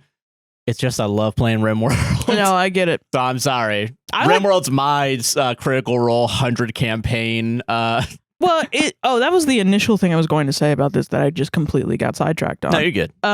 Because it's 4 hours long, it's giving me an insight into how people react to a 4 hour long video, like our content, because people are saying shit like that's in the video and people are like, what the fuck? You didn't fucking see this part? And I'm like, yeah, no, they zoned out. And they're like, oh yeah, I fell asleep. I'm like, yeah, okay. So if you have this is just what happens with a 4 hour long video. This is deemed to happen no matter what you try to do. It doesn't matter. People zone out and then they come back and then it's... I still think you're the villain though if you come back and you're mad and you don't look into it. Yeah. You could look into it. You could put a test tone in right before and after the ads as an attempt to wake people up before and after. Doesn't work at all. Doesn't matter. It doesn't matter. They still are like, all right, video on, put on my headphones to listen to something else while I vacuum. Yeah. And then you come back and you're like, I don't like the way she said that. Listen, God bless you if you need to have us on while you're doing something else, but just pay a little attention. I don't care. Just pay a little attention. If you have a gripe, at least research it first before you comment on it. Be curious about it. Be curious about your gripe. And like other people, it's interesting for this too with the narrative because it's like people will be like, I can't believe Brie described herself. And then people will be like, bitch, yeah. What about Luis? What about Whitney? Yeah. What about Sam? And then they'll be like, oh, well, I didn't watch that part. Okay. I think what we need to tell people to do is if they zone out for a minute and then they come back later and complain about something, what we should say is go back to the start of the video, rewatch the entire thing, and then get to that point and then leave your comment. Yeah, and so that way I get a 120% watch time. And statistic. even then, it's not that bad. Like, but then if you double down and you're like, well, yeah, but she does it different. What do you mean by that? Did you watch all of them? No. So then how the fuck do you know? What are you talking about? I got a vibe. And then it's, well, not everybody has the chance to watch a 4-hour. Yeah, but then why are you talking about complaining about something you don't know about? This is a space for nerds to talk about it that do have unemployed nerds that have a lot of time on our hands. And that's what we're trying to, you don't know the material. Yeah. What the fuck? Good stuff, though. It's just good. Yeah. I don't know. It's funny. Yeah. Interesting. Thank you for explaining that. I'm happy we did both. Yeah. I will. Okay. One last scene that I thought was really funny. Yeah. That was also a funny, like, oh my God, Brennan is a deviant, a sexual deviant. Was fucking But he just like bring his dick out or something? Like, yeah, he whipped it out. No, the fucking the fighter paladin, maybe, I don't remember, the guy that was the guard at the beginning of the first episode. Vaguely remember, I think. That was like, I'm gonna do a detect magic spell to see if you have the thing on your body. Oh, okay. I think I vaguely, yeah. That guy, he is kind of walking around, and his whole thing is that he's very serious. And people are complaining that his character is too serious. He doesn't have anything else going on. So wait, you can't be too wacky and too serious? Exactly, yeah. Why do we bother? Why do we fucking bother? But Marisha's character, Murray, was like, I have to go find this guy to talk to him about stuff. And he's there, and he has, since he's like a part of the guard, he has like people that he works with and tells them, hey, go do this over there. So this big-titted dwarf goes up to this guy and is like, I need to talk to you. Can we go down an alleyway real quick? So he goes up to a guard and is like, I need to go down an alleyway with my friend here. And the guard is like, oh. Okay. Whatever you want. I get it. But first, I get it. Here's a con. Yeah, like literally Brennan plays it off like they're going to have sex in the alleyway. And Murray even goes in and Marisha is like, did he imply that we're gonna have sex? And the thing that I think people are not getting about this fighter guy is that he goes like, I don't know. Like he's like, I don't even know what you're talking about right now. Who told you that your friend stopped the entire time she's talking, she's like, she's trying to explain the concept of frog in boiling water. Oh. And she's like, it's like, a frog in a pot, And he's like, no. Why would a frog be in a pot? Yeah, he's literally like that. And she's like, well, it's like you can't, you put, and the frog jumps out and so then all this stuff. And then, and I'm like, okay, he's autistic. Yeah. So he is playing this as an autistic or just a completely, I have a one-track mind kind of man. Yeah. Like neurodivergent fully. I'm thinking of like Drax from Guardians of the Galaxy who takes everything super seriously. Yeah, but like Drax, I feel like eventually was flanderized to be like, stupid. That's fair. Yeah. But I don't think he's stupid. I think he's just like, I don't know anything other than what it is that you're talking explicitly about. being said. Yeah. Yeah. And like he's taking everything super literally. And I'm like, okay, he's a neurodivergent man, which means he should be baby girl. He should be, but we're fucking not doing that. No baby girl for him now. And then the kicker at the end is that they leave and the guy's like, oh, okay. Sometimes it's good when you don't touch. Is what Brennan says. Sometimes, it's good when you don't touch also. Wait, what does that even mean? Wait, actually, I'm confused what that fucking... Like, they just went into an alleyway to stare at each other longingly and address each other with their eyes and leave. That's awesome. That's good. Yeah, it was fucking funny. What a pervert. I know, he's such a pervert. Degenerate, yeah. That was nice, thank you. Yeah, it's good. It's good stuff, man. I like it. I like the world. I like the vibe. I like you think you should have a bit of distance between Critical Role and your actual D&D play. Okay, that's fair. Because like it's not going to be like that when you like I then go to I feel it like I go to my D&D table and I start like setting up and I'm like it's got to be this good. Oh, I get you. Yeah. And then we start and it's just like I don't fucking know. I farted on the pig. And I'm like, you know what? Fucking goddamn D&D it. fucking rocks. Yeah. Hell yeah, dude. Man. All right. Anyway, you want to go to ads? Yeah, sure. Let's go to ads. Nice. Why is my shirt different? You couldn't even get through it. I couldn't get through it. Whatever. Hello. Welcome to the ad break. Sarah beat me to the punch. Ads time. Hey, are you enjoying this podcast so far? I am. Then you better like, comment, subscribe, hit the gosh darn bell, raise 5 stars on Spotify and Apple Podcasts, and share the podcast. You know, just share it, have fun, whatever. You know, live a little, live a little. Share it to your parents. See what happens. Yeah. If you want to they don't like it, stop talking to them. Yeah, you know? exactly. Yeah, No, we're your parents now. Don't do that. Don't do that. Anyway, continue, Josh. If you want to support the podcast financially, there's a couple ways to do it. I'm going to start off as usual with buymeacoffee.com/APWSTR. You can buy us a little coffee as a tip, and we'll read your message as long as it's not bad. Yeah, when by bad we mean racist, homophobic, xenophobic, transphobic. Xenophobic's the first time I put that in there this time. But also, I mean, good to put in now. We accept xenophobic ones. No, we don't. Yeah. Yeah. And it's $3 per coffee. Yes, it is $3 per coffee. Now, every coffee helps. Thank you very much. Yes, thank you very much. It's very nice. Tip jar. Yeah. Rain, they them bought 7 coffees. Thank you. Thank you. Hi. Hi. I've been meaning to send y'all a few coffees. You both are thanks. super awesome, and I love your podcast. Oh my gosh, thank you. I wish I could do more. Listening to y'all while doing chores. Doing clothes. Doing clothes. Yeah. Listening to y'all while doing chores make them way easier. Nice. Hope you both are doing well, stay safe, and keep being amazing. Oh, thank you. If the image below doesn't send well, it's supposed to be a cat with a cup of coffee, and they did make a cat with a cup of coffee, and I'm going to try and rotate it, and maybe that'll show up on the... I saw it on desktop, and it looked correct. So your effort was not in vain. Yeah. I want to see if I can actually get it to show Sarah. Is it like an ASCII image? Yeah, it's like an ASCII image, yeah. Oh, that's awesome. I love that.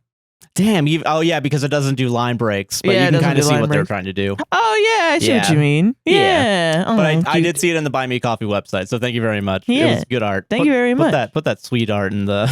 Yeah, thank you for sending us your stuff. And I like to imagine when people are doing chores around the episode, that we're spiritually there with them, doing chores with them to speed it up. Yeah, I feel that. Yeah. Make it a little bit easier. Yeah. But we're not helping though. Yes. Yeah. We're just like your coworkers that don't help, but they stand around and talk. Yeah, and they crack jokes, and that's why you keep them around. Yeah. Yeah, that's what I like to think. Yeah, that's fair. Yeah. But yeah, thank you very much. Yeah, thank you. Ash bought 3 coffees. Thank you very much. Thank you. Hi, Josh and Sarah. Hi. Sending some coffees so you guys can get some pizza with the happy cheese chemicals. Winking emoticon. Thank you. But actually, you guys can use these coffees however you would like to. I just think everyone deserves a little treat. Oh, thank you. Speaking of pizza, I was wondering what your favorite place to order pizza from is. We have a local place in my city that I just tried last week, and I absolutely fell in love with their sweet and spicy prosciutto pizza. Ooh, that sounds good, man. That does sound good. But when I just want a quick supper, I typically go for Red Swan, Domino's, or Vern's Pizza. Not sure if any of those are strictly Canadian. We have Domino's here. Yeah, we got Domino's. Yeah. The podcast is truly one of my favorites, and I hope to continue to support you two and maybe even catch a stream soon. 2 purple heart emojis. Thank you very much. Thank you. Domino's. We do Domino's. That's our Domino's, yeah. It's a chain. I didn't know it was all the way up in Canada, though. I feel like it's one of those... I guess it makes sense that's in Canada. I don't know why I'm surprised. Yeah.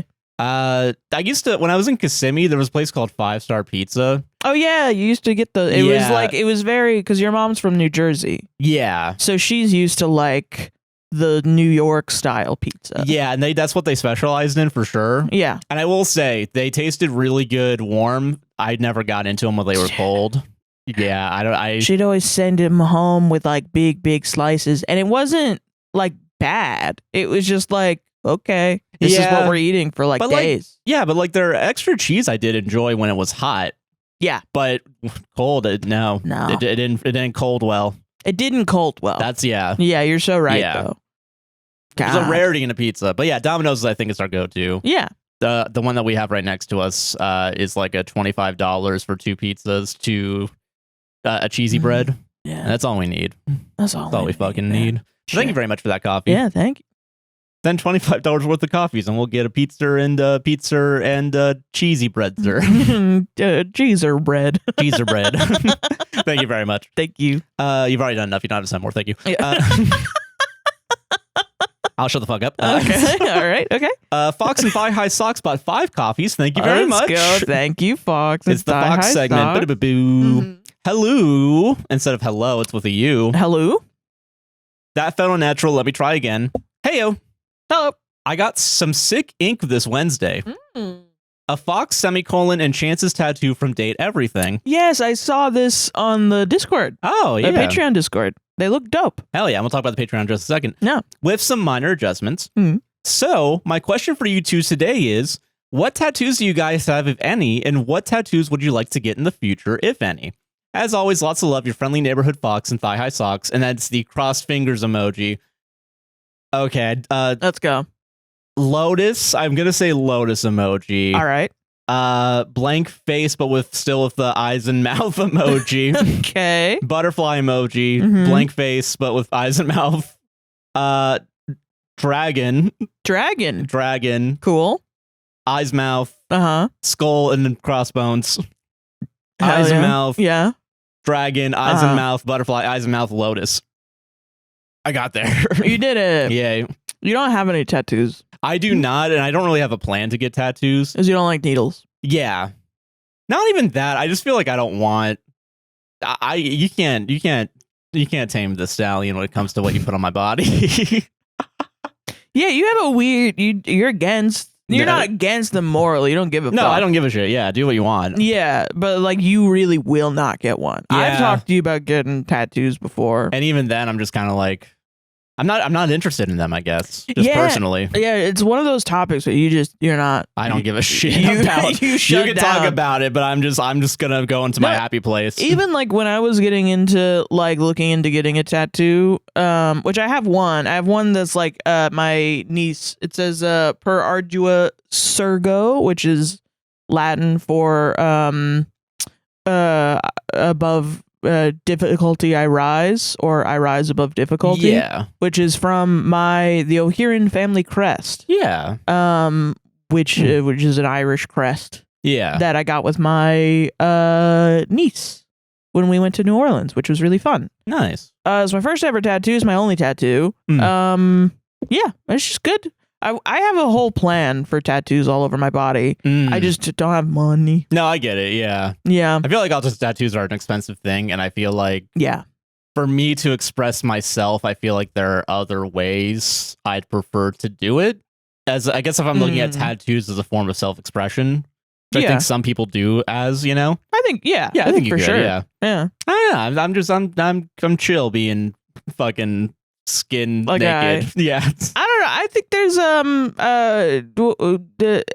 okay, I'm just talking about me. I'm not gonna force you to talk about your trauma. But yeah, I really want like I want the tattoo of there's the Greek like Apollo and I think it's Daphne.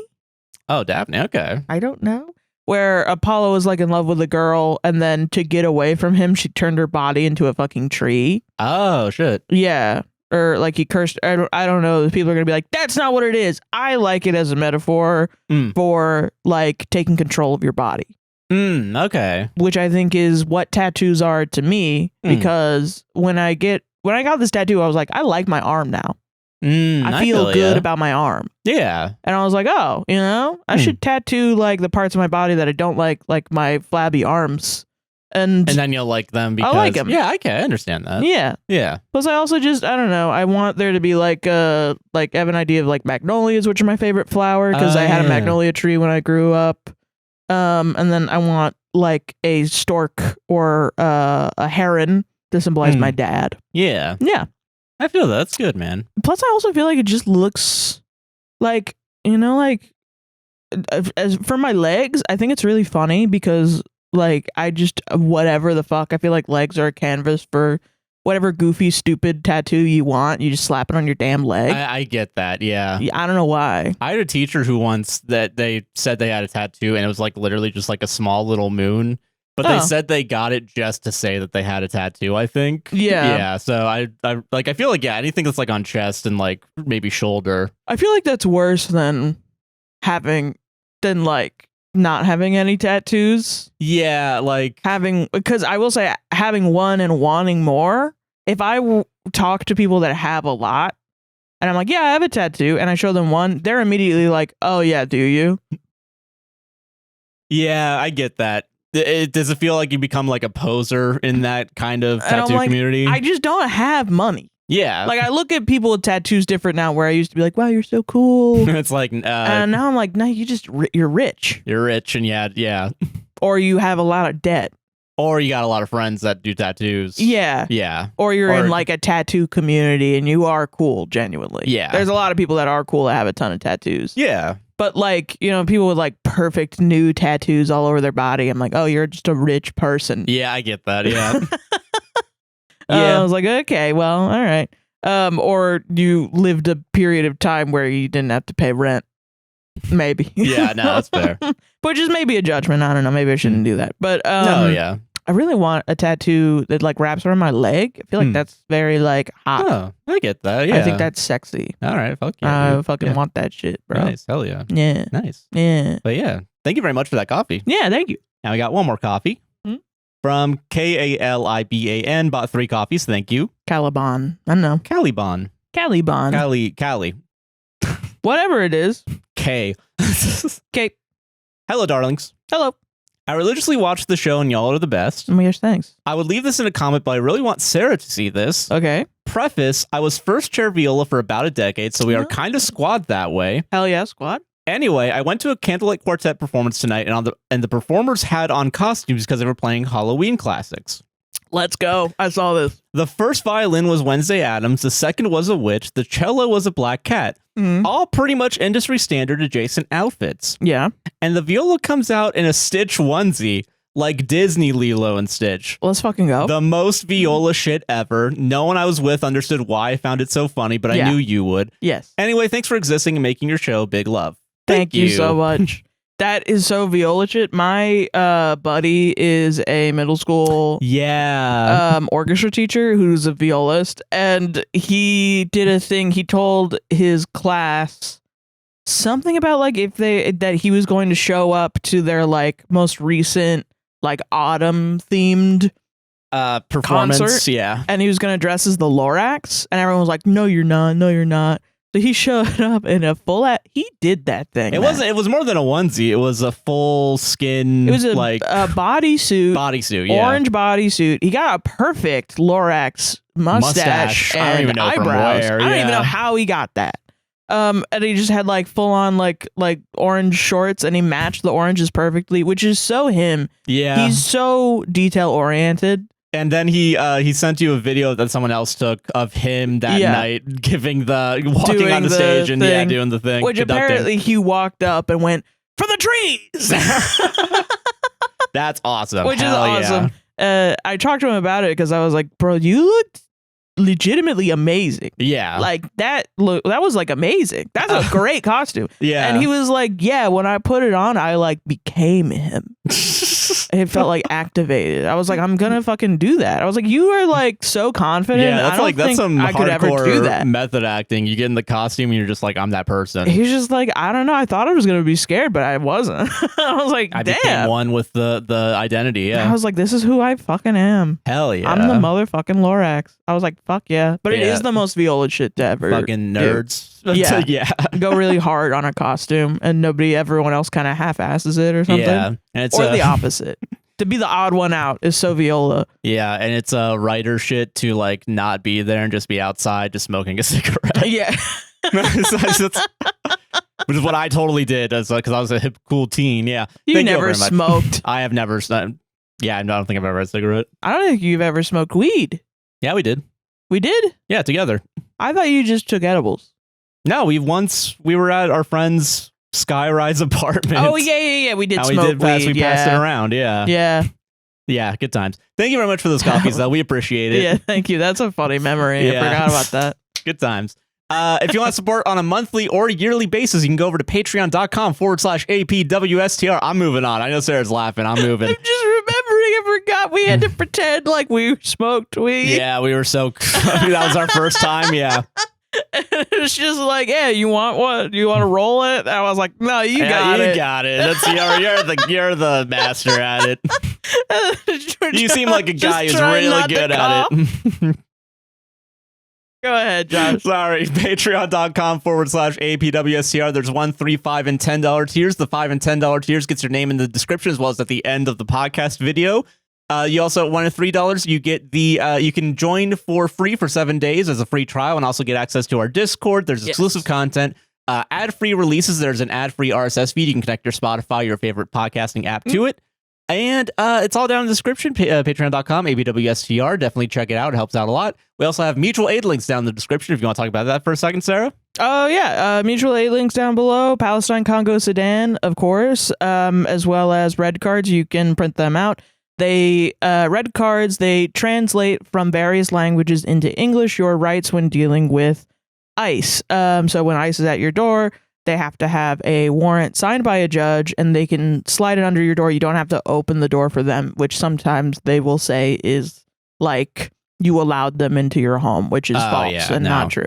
But yeah, they're really good. They're really handy, and you can print them out right at home and give them to your loved ones so they know what to do when ICE shows up, which has been proven to stop arrests. And ICE has even tried to go after people, like telling people their rights and saying that they're interfering with police investigations. It's illegal to tell people what's legal. Yeah, that's stupid as hell. Anyway, but yeah, there's a lot of other shit down in there. There's also, I believe the person's name is Joey. So, Joey sent us a message on our email contact at apwstr.com and said that they are trans and they're trying to get out of their small town in Ohio and have a GoFundMe set up. And we're going to put that in the link down below if you want to go in and send them some money so that they're able to do that. We want this community to help each other and support each other, and with various mutual aid stuff like this. So, I think that would be dope. There's that also. Another listener sent us in on National Day of Mourning. There's going to be Indigenous peoples are going to give a talk about sort of Indigenous history and the history of the National Day of Mourning. Which is Turkey Genocide Day. I don't know. I don't want to say the real thing. No, I get it. Yeah. But so that's going to be there, and a link to that is also going to be in the description down below. Those are new ones. If you have something that you want to put in in our link tree, then send us an email, or you can DM me on Tumblr. That's soheron.tumblr.com. That's THATSOHEERON.tumblr.com. Nice. Yeah.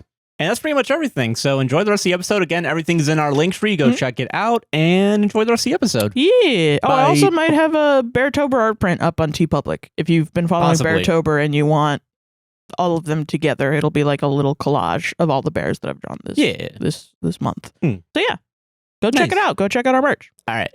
Yeah. Enjoy the rest of the episode. Yeah. Bye-bye. All right. It's Reddit time, dude. It's Reddit time, dude. Reddit time. Let's go. How was that 20 minutes? 20-minute ads. 20-minute ads. 20-minute ads. Okay, which one do you want? Do you want let's do r/teachers. Ooh, teachers. All right. Let's do it first. Why not? It's short and sweet is nice. All right, r/teachers. Title is quote unquote, you weren't supposed to read that. Ooh. I was in the process of reading and grading 11th grade essays on Lord of the Flies. Okay. One is really well written. Too well written. A student literally copied commentary from the New York Times review of books. Why? It's classic. Honestly, going for like the most popular newspaper is kind of funny as fuck. Honestly, you gotta respect it a little bit. The brazenness of this copywritten. I'm gonna get the best freaking grade, dude. Dude. No one's gonna fucking check this shit out. Which also in the post, OP says, hey, at least he was stealing from the best. There you go. Yeah. I confronted the student about it, gave him a chance to rewrite because I'm too generous. Student literally said to me, actual literally, not metaphorical literally, I know the difference. I'm an English teacher. Quote unquote, you weren't supposed to read that. What?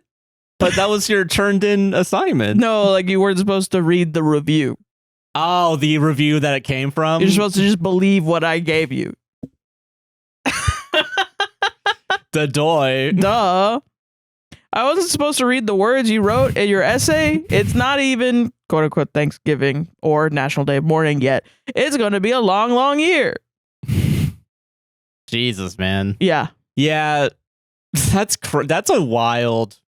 Okay, listen, as someone who I've only plagiarized and faked an assignment, I think once. Yeah. And I don't think it was that brazen. You did? Really? Yeah, one time in the 8th grade I did it. Wow. Because I didn't want to do a science fair project. Because I just didn't. I hated the idea of getting a sandwich, like the fucking sandwich board things, whatever they are, the cardboard. I hated those. Yeah, no, I hated dude. those too. And I was like, I don't fucking know what to do for a science experiment. So there's like something online where it was like, hey, here's a cool experiment you can do at home. And it gave, for some reason, not expecting someone like me, an asshole, to come through, put in numbers and all the data as if someone else had already done the experiment. Like as an example. Yeah. Yeah. And I think I got a B on it. Because I also had to present it to the class. Yeah.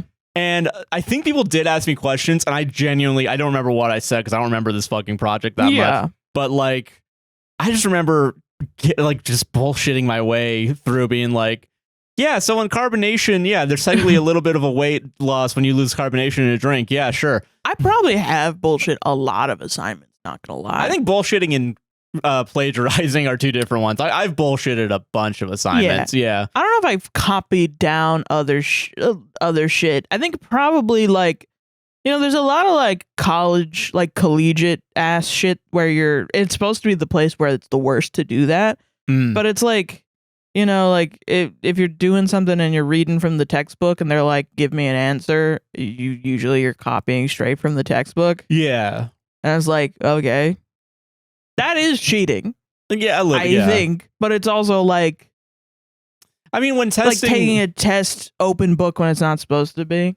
Yeah, and I guess like and I think when we look at testing in I guess America specifically, where it's more about kind of how many facts you know as opposed to how to implement. How do you actually know the material? Yeah. It's kind of like what's the difference, but like at some point, are you just preparing people to know how to like Google something in the same way where it's like go through the textbook, try to find this one little thing? I think that's kind of a too cynical way of looking at it, but I get what you mean. It's, you know what's interesting? H Bomber Guy's plagiarism video really opened my eyes to how much plagiarism there is around. Happens, yeah. And also how much of it is just in the education system in America.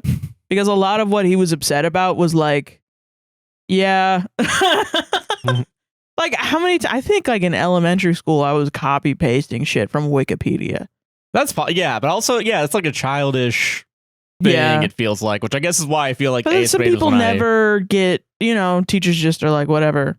Yeah, and it's like they tell you don't use Wikipedia, but like they tell you just that's what they say is don't use Wikipedia. Yeah, but then you go to the way you get around it is you go to Wikipedia, then you go to the sources Wikipedia sites, and then right. Well, use then those. Is that actual research that I don't know.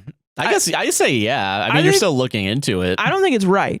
Yeah, I don't think it's right to just. And I'm not excusing it at all. No, legitimately, I'm like, wow, there's a lot of knowledge that we can sit around and pat ourselves on the back and think that we know.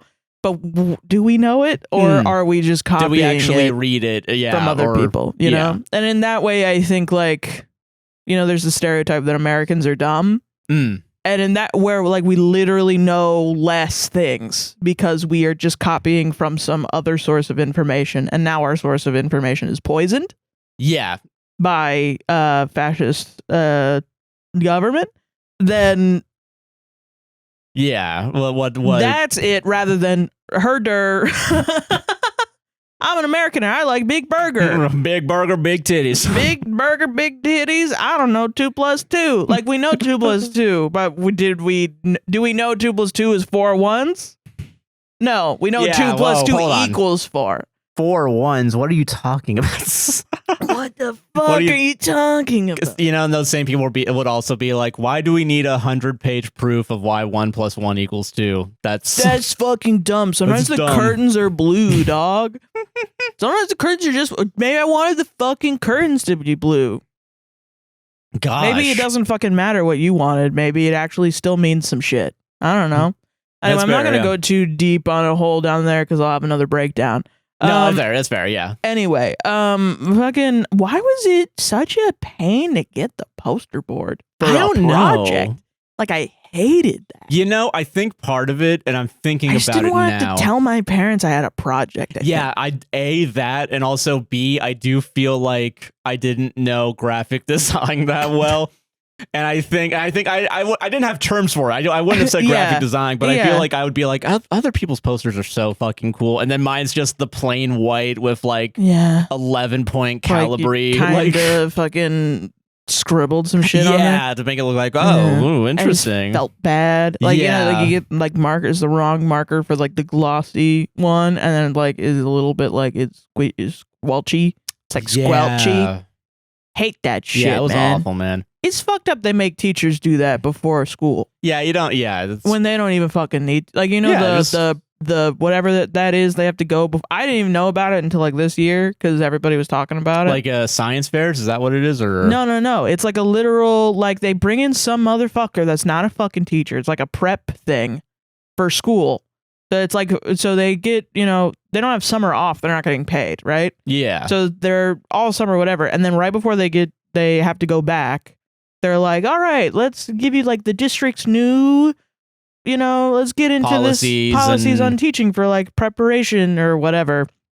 And it's literally like one of those like fake ass sales jobs where they have you like, all right, we're going to do an icebreaker. Everybody stand up and say like, so you start with A and you say like an animal that starts with A. And then you have to remember what that is. And then like, all right, everybody stand up and do this. And then they pass out like poster board and it's like, all right, so write down the goals you want to have by the end of the year. And it's like, don't hit my kids. Don't scream at my kids. Teach them knowledge. Go the fuck home and get my paycheck. And sleep, yeah. And it's like, you're a fucking you didn't sign up for this for the rest of your life, man. Yeah. This is just stupid. And the person doing the presentation, from what I understand, usually isn't a teacher. Yeah, so what the fuck do they don't know about education. Teaching? Yeah. If you're actually going there and you're like, what do I do if this happens? They're not going to fucking know. They don't have any real legitimate firsthand experience, which is crazy to me. God, man. If I had to do that in like imagine if you had to do your training for your job every year. Yeah. I think I'd kill somebody.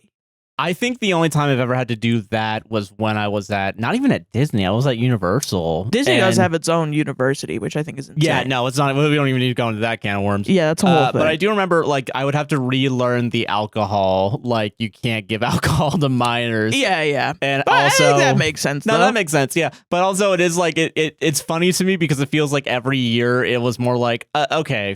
Most of these people here know that. Yeah. What new thing do we say? And like the second year that I remember doing it, it was like, and also I didn't sell alcohol. Like it was. Yeah, no, you did. I remember that. Yeah, you were selling pretzels and like ice cream. Churros. Yeah. So there wasn't. Those are the three different carts I had. It was the churro cart, the ice cream cart, and the pretzel cart. Yeah. And so you weren't even making and selling alcohol money. Yeah. But you had to. I did less training and sold more alcohol at Disney than I did at Universal. That's hilarious. Disney doesn't care if you guys get drunk. Yeah, I guess they want you to, huh? Yeah, I guess I was also at a hotel, so it was like, you know, they're bringing it to the room. Yeah. But okay, so I remember like the second year they were like, okay, so you guys all know what's up. You know not to give alcohol to minors. Yeah. But what if they started dressing like adults? What then? What are you gonna do then? How do you know? That's why you gotta have check. to ID them every time. And that's also why when I was at Disney, I just ID checked everybody to the point where like older would people would be pissed at me. One lady yelled at me. I mean, whatever. No, yeah. I mean, whatever. Yeah, don't get.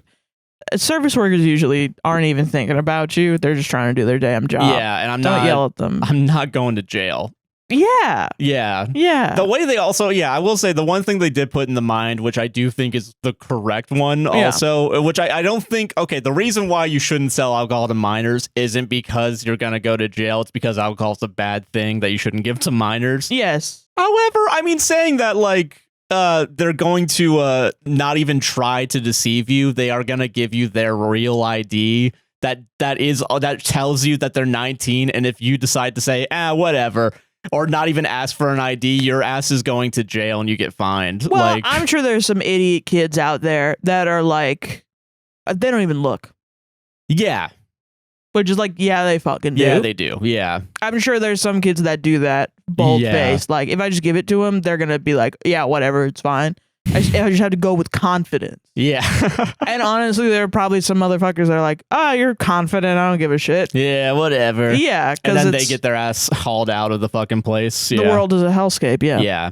But yeah, no, man. Yeah. But yeah, no, I think, I don't know how we got here, I forgot, but... That's crazy. I mean, not to be like, jail the kids, but like, don't...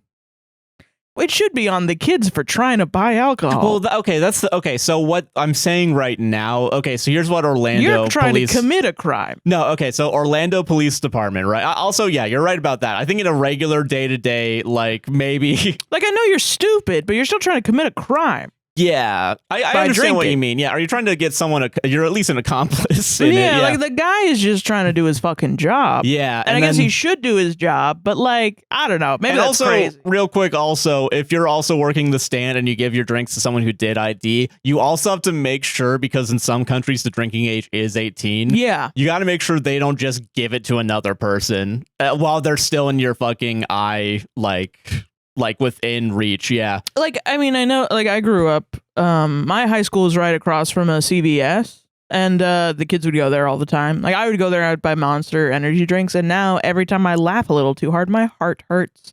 Anyway, I would go. Gotta get that checked out someday before I croak. Yeah, so then we... Nah, roll the dice there, live a little. I love roll the dice. This is a gamble every motherfucking day. I go to CVS, and they would be like, all right, everybody, backpacks at the front. Is like we were fucking standing up in line, only 5 of you in there at a time. Yeah. And we would treat them like they were criminals, like they were evil people trying to ruin our fun. But then, like, you look back on it, it's like, I have the most sympathy for them. No, we they're were really fucking around. Yeah. Man, there was a fucking, don't put a fucking, I mean, I don't know. You can't fix everything in the world, but I feel like every high school that has a goddamn intersection in front of it has 15 teens dead in there.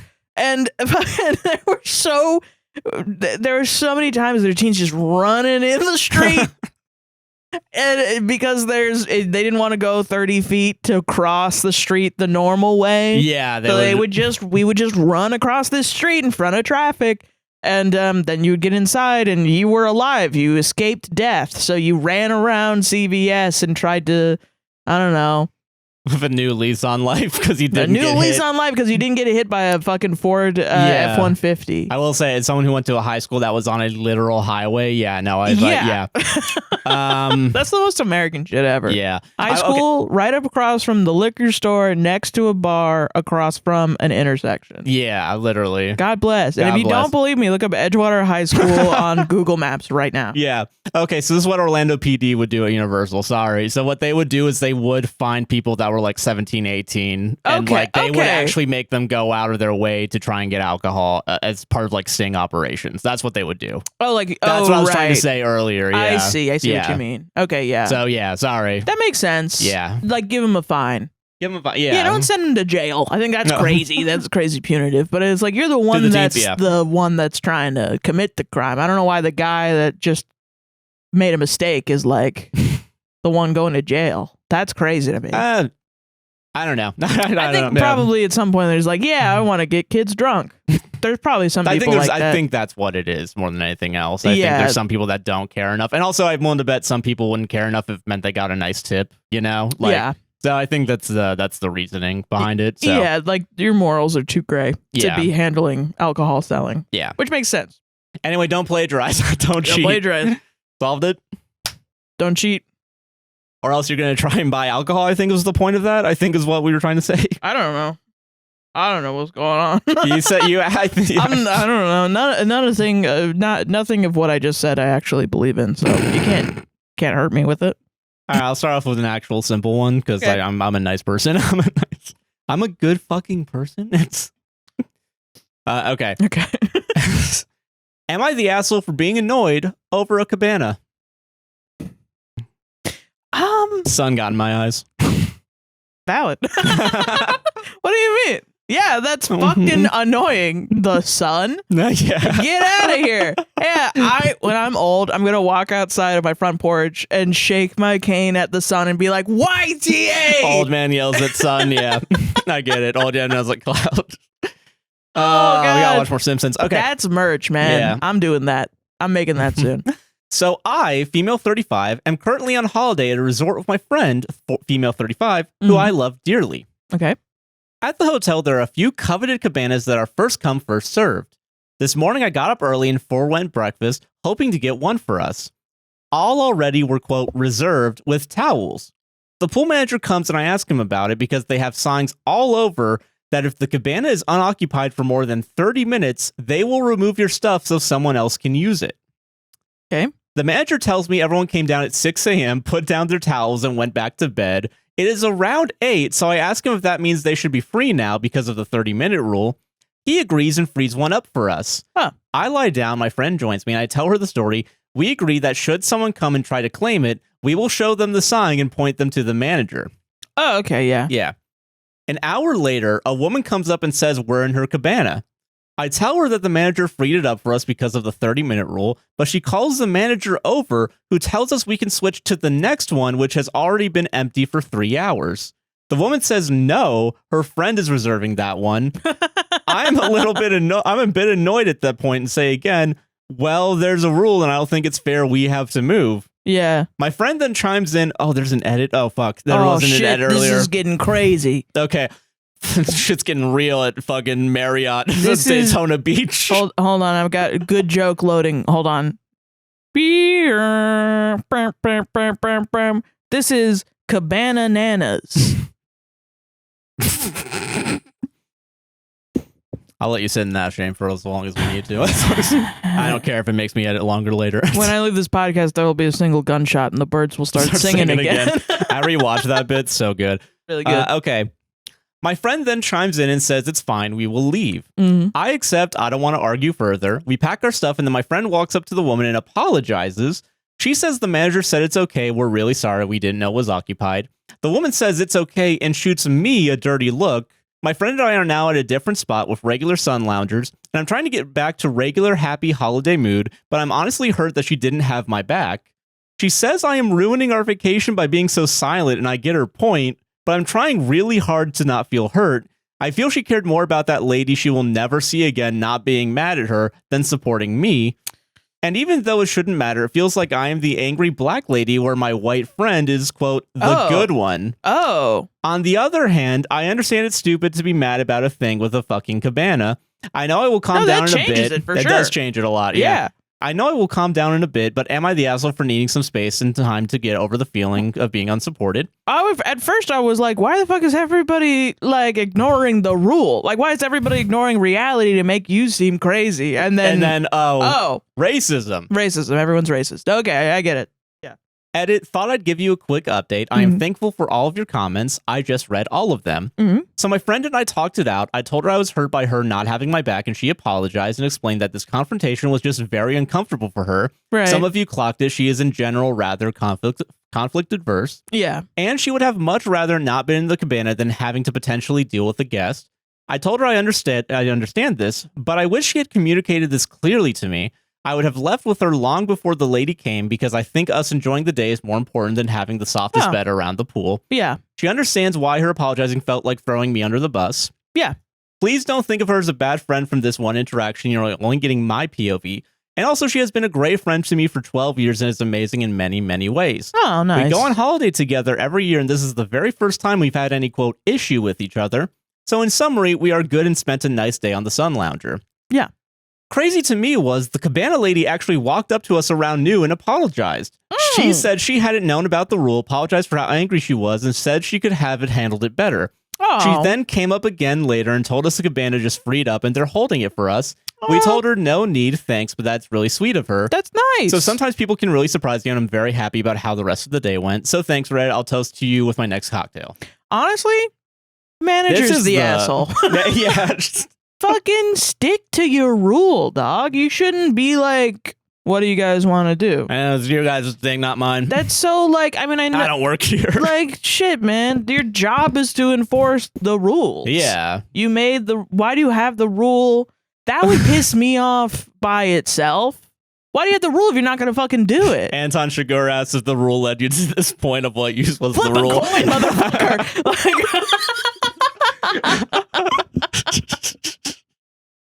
I pull out the cow euthanizer thing. Yeah, the yeah. The bolts thing, yeah. Call it. Call it. Oh, Christ. You either get out of this cabana or you fucking call it. It's the Wild Wild West here. There's no motherfucking rules, all right? I'm the rule, and I'm death. I mean, at first I was like, listen, I don't get, like, if I'm on vacation, I'm not forgoing breakfast for fucking anything. Yeah, that's true. Yeah. But I do think this is a very, like, kind of laissez-faire because of how fucking difficult white people are all the time. I think a lot of white people that are, like, well-meaning, they think, are conflict avoidant because we don't want to deal with other white people that are, no, this is the hill I'm gonna die on. Yeah, because I mean, like, you know, you think of like the Karen stereotype. Yeah, and the last thing I want to do is be around a Karen, but also, like, if I have to deal with a Karen that is just so she's not doing this to a black person, I would do it. Yeah, I get that. But it's like I want to avoid a grenade. Like, I go out in public and I'm like, I would avoid a grenade, but if a stranger was about to get hit by a grenade, I'd throw my body on the grenade for sure. That. Yeah. But I'm glad everybody apologized. I think it is just like vacation. Everybody gets riled up on vacation. Yeah, because I feel like there's a unspoken rule of like, I need everything to be fucking perfect or else, you know. Which that comes from, like, I think just everyone's being overworked all the time. Yeah. And I do. Which I get, yeah. I do think the race thing is important because I think I was confused a little bit, like, if the rule's there, why aren't we doing the rule? Yeah. Like, why did the manager even come up to you in the first place and be like, are you cool with moving? No. Tell her to go somewhere else. Listen, there's other cabanas, there's I other presume. Cabanas. Yeah. What the fuck? Why is this? I would be pissed at that, personally. And, like, I mean, your friend, I don't know. I think I initially assumed that the OP's friend was just trying to save the day, because that's how I feel when I'm on vacation. No, I get that. But I don't think your feelings were invalid at all. No, not at all. Like, I think you're valid in being like, what the fuck, why didn't you back me up? And that's just, you know, you did the right thing and you communicated it to your friend. And yeah, I think anytime you have that feeling, you should talk to your friend about it. Yeah. If they're a real friend, they'll apologize. I will say this is a good story in the sense of like, oh, actually communicating with people works. Yeah. More at 11, but like, more at 11, yeah. But I do think that's, I guess it's maybe surprising to me. And I wonder if that's the lack of updates we get on other stories where, because I guess, I don't know, we've been doing this crazy. It seemed crazy, but like, I'm willing to bet if you just talked it out, this wouldn't have happened. Yeah. And I wouldn't have a job, but that's beyond the point. Like, we're on the internet all the time for our jobs. Yeah. And we've both noticed people are getting more and more wild. Yeah, angry. Which I get, and I do understand that. Yeah, and it's like, the reason that you should, quote unquote, touch grass and go outside is so that you know that people aren't like that most of the time. Because if you're only on the internet literally all the time, you're just going to see people crashing out 24/7. Yeah. And you need to go outside. And, like, you know, yesterday, we tried to record the first half of the show. Yes. I do want to bring this up. Okay. And, we were talking about a communist revolution in Bolivia, and you were doing a Josh Mansplains about Starship Troopers, and it just got so much too real. It was like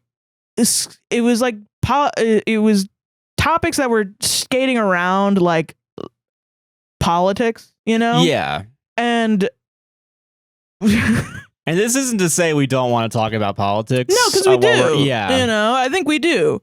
And things are so fucking dark right now with politics that I don't find talking about it fun or funny. Like, it's something that it hurts me because I feel like I can't be a comedian about it. Oh, I get you. Yeah. You know, it's too serious to joke about just because of my personal morals. And so I was like, why the fuck is everything I got real black-pilled, essentially. Yeah. I got there real was a doomery 2-hour crash out of me just being black-pilled and horrible. Yeah. And I was just like, damn, by the end of it, I was like, I need a break and I need to go outside. Yeah. Which is why we're taking next week off. Yeah. Yeah, we're taking next week off. I'm going to go outside. Where I'm gonna I signed up also. I feel like I realized I had a lot of guilt for doing the podcast in that other people have jobs. And, you know, like you go to work and everything's shitty and like SNAP benefits are running out. And like all this fucking crap that is hurting people that are just regular fucking workers. And I'm over here and people send me I'm begging people to send me your last dollars. Like, that's fucking stupid. Keep your money, you know? Like, I don't want anyone to feel bad for not being able to send us money because they have to buy fucking food for their family. Yes, don't spend it on a podcast. Yeah, Spend it on food for your kid, man. And I want you to have money and food for your kid. So it's like, I don't know. I was like, well, then you know what? I should go into my community and I should help. And I went and signed up to do community service. Yeah. In my area, and immediately I was like, okay, that's what I needed to do. Yeah, just the thought of going and like signing up for it. Yeah, I had a deficiency in my life, and it was civil service. That's fair. That's literally it. I used to feel like doing customer service was helping people every day, and I don't do that anymore. Yeah, I sit around and I jerk my little dick off, and I try to make jokes, haha, and I get full of my fucking self. And I know it's good. It is like a service, you know, but it's mostly a product. I'm trying to make a good product, and I want to be doing a service. Yeah, I understand that. Yeah. And I have a lot of time, so I should go do that. And, you know, I don't have a lot of money, but I will send money to food banks and food pantries and stuff around you is all I'm trying to say. Yeah, no, I understand that. And I want to put out a show that's not black-pilled and doomery and everything's horrible and terrible. I want to put out a show that's like, I don't know, we're still here, and we're gonna fight, you know? Yeah. And we're gonna make things better. It doesn't matter how bad they are. We're gonna make things better. And I think a lot of it comes from communication and acknowledging that everyone's crashing out all the time. Yeah. You know? I agree with that. There's some real motherfuckers that are fucking evil. And now that we know that, people are losing their minds because some people thought that people were good. But no, some people aren't good. Yeah. And that's a crazy thing to think about and internalize. And now it's like, well, what the fuck? I guess I'll just despair. But no, we just have to be like, well, you know what? I have to stay sane, and I'm going to continue to not go wild and be black-pilled and doomer-pilled. Yeah. And we're going to fucking help people around, and it'll make you feel better. Straight up. Yeah. I agree with everything you said. Yes. My morals are give me all your fucking money, and also I don't know how you sleep at night. And now I get to be on my high horse and judge you. And I don't. I get give me all your money, and I think the line service guarantees citizenship from Starship Troopers is a funny thing. Okay, sorry. All right, anyway, it's funny? I'm gonna crash out again. Never mind. I'm doing my part as a funny meme that people have made before. Okay, sorry, continue. That's what I mean. It's fine. All right. It's okay. I'm doing Maybe my I just part. don't find the meme funny. Is that a fucking No, that's fair. crazy? That's okay, is that fucking crazy to say? Okay, no crashing out. Sorry. What were you gonna say? Anyway, Okay, all right. All right, anyway. But cabana time. Yeah, and you know what? What the fuck? Why are you getting up at 6 and going back to bed? Yeah, we didn't even talk about that. The fuck? I mean, I'm glad you apologized, but also, you're a criminal. Yeah. You're breaking the law. You're a criminal. Go to jail. I don't know 30 how people... lashes for you. Go to jail. I know this is probably a sleeping issue for me personally. Get drawn and quartered. I do feel like if I don't get like a full rest in the first go, if I wake up 3 hours in, I'm going to need to rest like 8 more hours no matter what. I get the feeling because you're EP and you want to go to sleep. Hey, sleep on the cabana. Yeah. Don't do that. You'll get skin cancer. Whatever. Sunscreen. But you got to reapply sunscreen. Don't fall asleep in the sun. Take shifts, you and your friends, one naps. Even though it feels really fucking good. Like, cats fucking got that shit. Right, yeah. Right, when they nap in a sunbeam, dog. Yeah. That's good as fuck. Okay, sorry. Anyway, yeah, I don't know. Like, it sounds like a good idea at the time, but what you're really saying is like, okay, great. Now I'm just gonna go back to bed and have a fucking horrible anxiety dream for 2 hours. That's what I want to do instead of enjoy the thing I just got. Yeah, what if someone takes my thing? Dreaming about someone taking your cabana while someone is taking a cabana. Sorry, I gotta go back to bed and have a dream about how I'm in school again, but I'm in my age now, but I'm not wearing any clothes and everyone knows. But and also the school desk is a sun lounger for some reason. Yeah, for some fucking reason. And like I'm getting an F in sun lounging for some reason. And I'm like, oh, I forgot to study. Yeah. You know, meanwhile, and I take the test and it's just my father's face on the test. Do I draw on this? I don't know. What do I circle? What do I circle? What do I do? What do I do? Put the pen up his nose for some reason? That was weird. What the fuck? I thought this was paper. Yeah. Now it's 3D? I don't get it. Meanwhile, during that anxiety dream, someone's just already taking your cabana and they're just fucking each other. And then you wake up fucking each other? Yeah, dude. This is at a swingers resort this whole time. Yeah. You wake up and you walk over and you're like, what the fuck? Yeah, it's probably not about the cabana. Yeah, it's probably, it's not probably about the dream that you had. Cabana. Yeah. Yeah. So I'm glad this worked out. Me too. Solved it, man. Shitty manager though. All right, this one is math, I think. Yay! This one was confusing to me, and I'm gonna read it anyway, I guess. You're gonna make me crash out by making me do math on the fly. Yeah, it's not really math. It's a fucking countal. It's like a scheduling issue. Okay, gotcha. Am I the asshole for confronting my coworker after doing her a favor that I would not have done if I was given full context? Okay, I see where this is going. All right. Before I do this, do you ever have a job where you pick up somebody else's shift? Yes. Yeah. Did you do that a lot? Sometimes it depended. Yeah. I would sometimes take people's shift if I thought I needed the money, but if I couldn't, I wouldn't do it. Yeah. Or if I didn't need the money, I wouldn't do it. Like, I think Disney had a bunch of hoops to drive through, so I never really did it. I think I did it once and I never did it again. Yeah. Universal was just like you put it on a paper and they were like, all right. Oh, yeah. So I've done that before, yeah. I did it at a job where we just texted each other. Oh, okay, gotcha. You know, that stuff. Okay. I picked up half a shift for a coworker on my day off. We don't work every day in my field. She messaged me 2 days prior asking if I was somehow willing to take the back half of her shift because it was her birthday.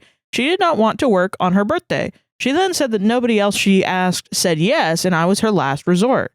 I felt bad and accepted to take the part of the shift so that she could get off halfway through her shift and at least enjoy some of her birthday not at work. I offered her alternatives such as using sick time, PTO, getting an attendance point, but she did not want to go that route, so I regretfully accepted. For context, it is a pretty tiring job at times, and as you could probably tell from nobody else saying yes, people, including me, don't normally want to pick up shifts. Anyways, the day of comes around. I was leaving and she was supposed to come in and work her front half. She did not show up. What? I messaged her asking where she was, and she told me she called off the front half using sick time. What? Here is where the problem is. I can tell where the fucking problem is. I would not have taken the back half of her shift if I knew she would not be working the front half. I only accepted so that she could enjoy some of her birthday not at work, not get the entire shift off. If I knew she wasn't working the front half, I would have rejected her request, since she could still have plenty of time to enjoy her birthday and then work the back half herself.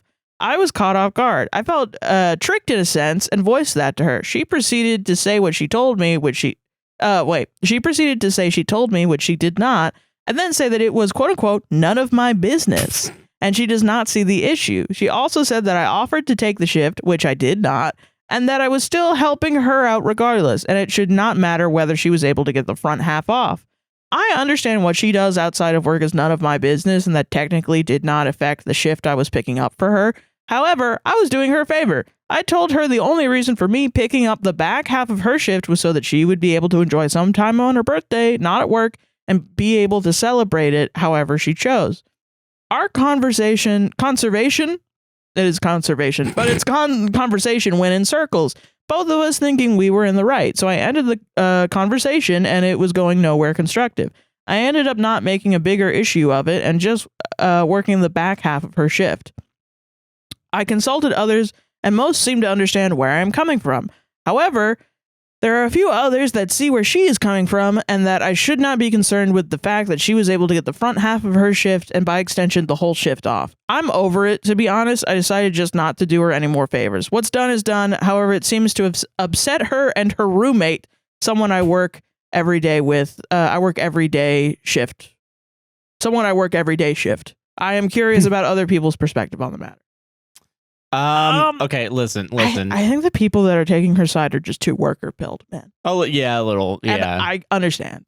Yeah. Because when you're in it, you're like, those are the rules.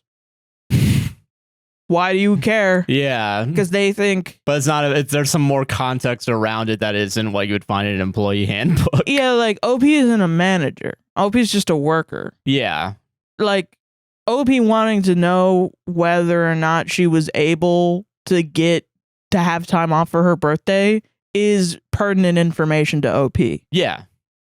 Not like if it's a manager and it's like, we're trying to get you, my only incentive is that you work and you show up so that the team is all there. Yeah. Don't tell them why you are taking off sick. Yeah. For your fucking birthday. That's different. That is a little. It feels the same as being like, don't tell your coworkers your salary. That's rude. Oh, I get what you mean. Yeah. It's like, no, you should be though, because some people are getting underpaid. Yeah, some people are getting fucked, and you got to figure out. The only way to know is sharing that information. Yeah. Yes. Yeah. That is. I don't think I've ever heard of a place where you could split up shifts like that. I don't know if that's a thing. No, mine did. Yeah. Really? Okay. Yeah, because I don't think anywhere that I worked, the only time that people would come in after the fact is be like if they got called in because it was like busier than normal or some shit. Oh, yeah, true. That's actually not true. They don't want to pay anyone. But fucking real. I'm trying to think. Okay. Here's my devil's advocate real quick. And it's not even going to be saying YTA because that's not that. There's no universe. Yeah, I don't think so. You did someone a favor. You did someone a favor and they absolutely fucking lied to you. Yeah. I respect it in a way of like how blatant you're trying to get away with saying that I told you about this. I totally fucking. That shit's crazy. That's crazy to just lie. That makes it so fucking far into the person being the asshole to me, not OP, but the other person. Yeah, obviously. And also it's so funny that like other coworkers are like, I would also lie. I would also 100%. But that's what I mean by too worker pilled is like when you're too in your job. Yeah. And you're like, you've become the waiter. You know what I mean? Of like, you're in it. You know the fucking pulleys and levers of how to do your fucking job. You are, especially if you're over your job, you're trying to cut corners wherever you can to stay sane. And most of the time, it usually ends up in you being as a person who stays at a job too often, but still quits all the time. You end up I wasn't doing fucking work at the airport. I was running around I was leaving my fucking station all the fucking time and going to Starbucks and chilling out for hours. I was just taking flights randomly throughout the day. Straight up, I was getting on the people mover for no fucking reason because I didn't want to be at work. I didn't give a fuck. I would see my manager at Starbucks. This is pre-boycott. I would see my manager at Starbucks and we'd look at each other and we'd be like. But also because your manager was also there, it's like. Yeah, he wasn't supposed to be there. It's mutually assured discretion. Yeah. One time my friend messaged me. We were on opposite sides of the Orlando airport, which has an A and a B side. Yeah. And there's tunnels underneath for like the maintenance guys to come in. It's like a loading bay. And it's a ground floor, so it's also like it's a ground floor in the same way that like Disney is the ground floor, even though it's a tunnel. Like underneath. But that's where they do their rental cars, but whatever. Okay. Yeah. So I was on the bottom floor of the Orlando airport, and there are no vending machines in the entirety of the Orlando airport, except for one. Smack dab in the middle. In the middle of the underground tunnel for the maintenance guys. And they sold hot plantain chips, and it was the only place you could get these things. And my friend at the time, it was like almost 2 a.m. in the morning, and my friend messaged me. It was like, "Hey, I really want some hot plantain chips, but I can't go get them." And I was like, she didn't even ask me to. I was like, "I got you, fam. I know what to do. I know what to do." And I went on just for fun, a spy mission.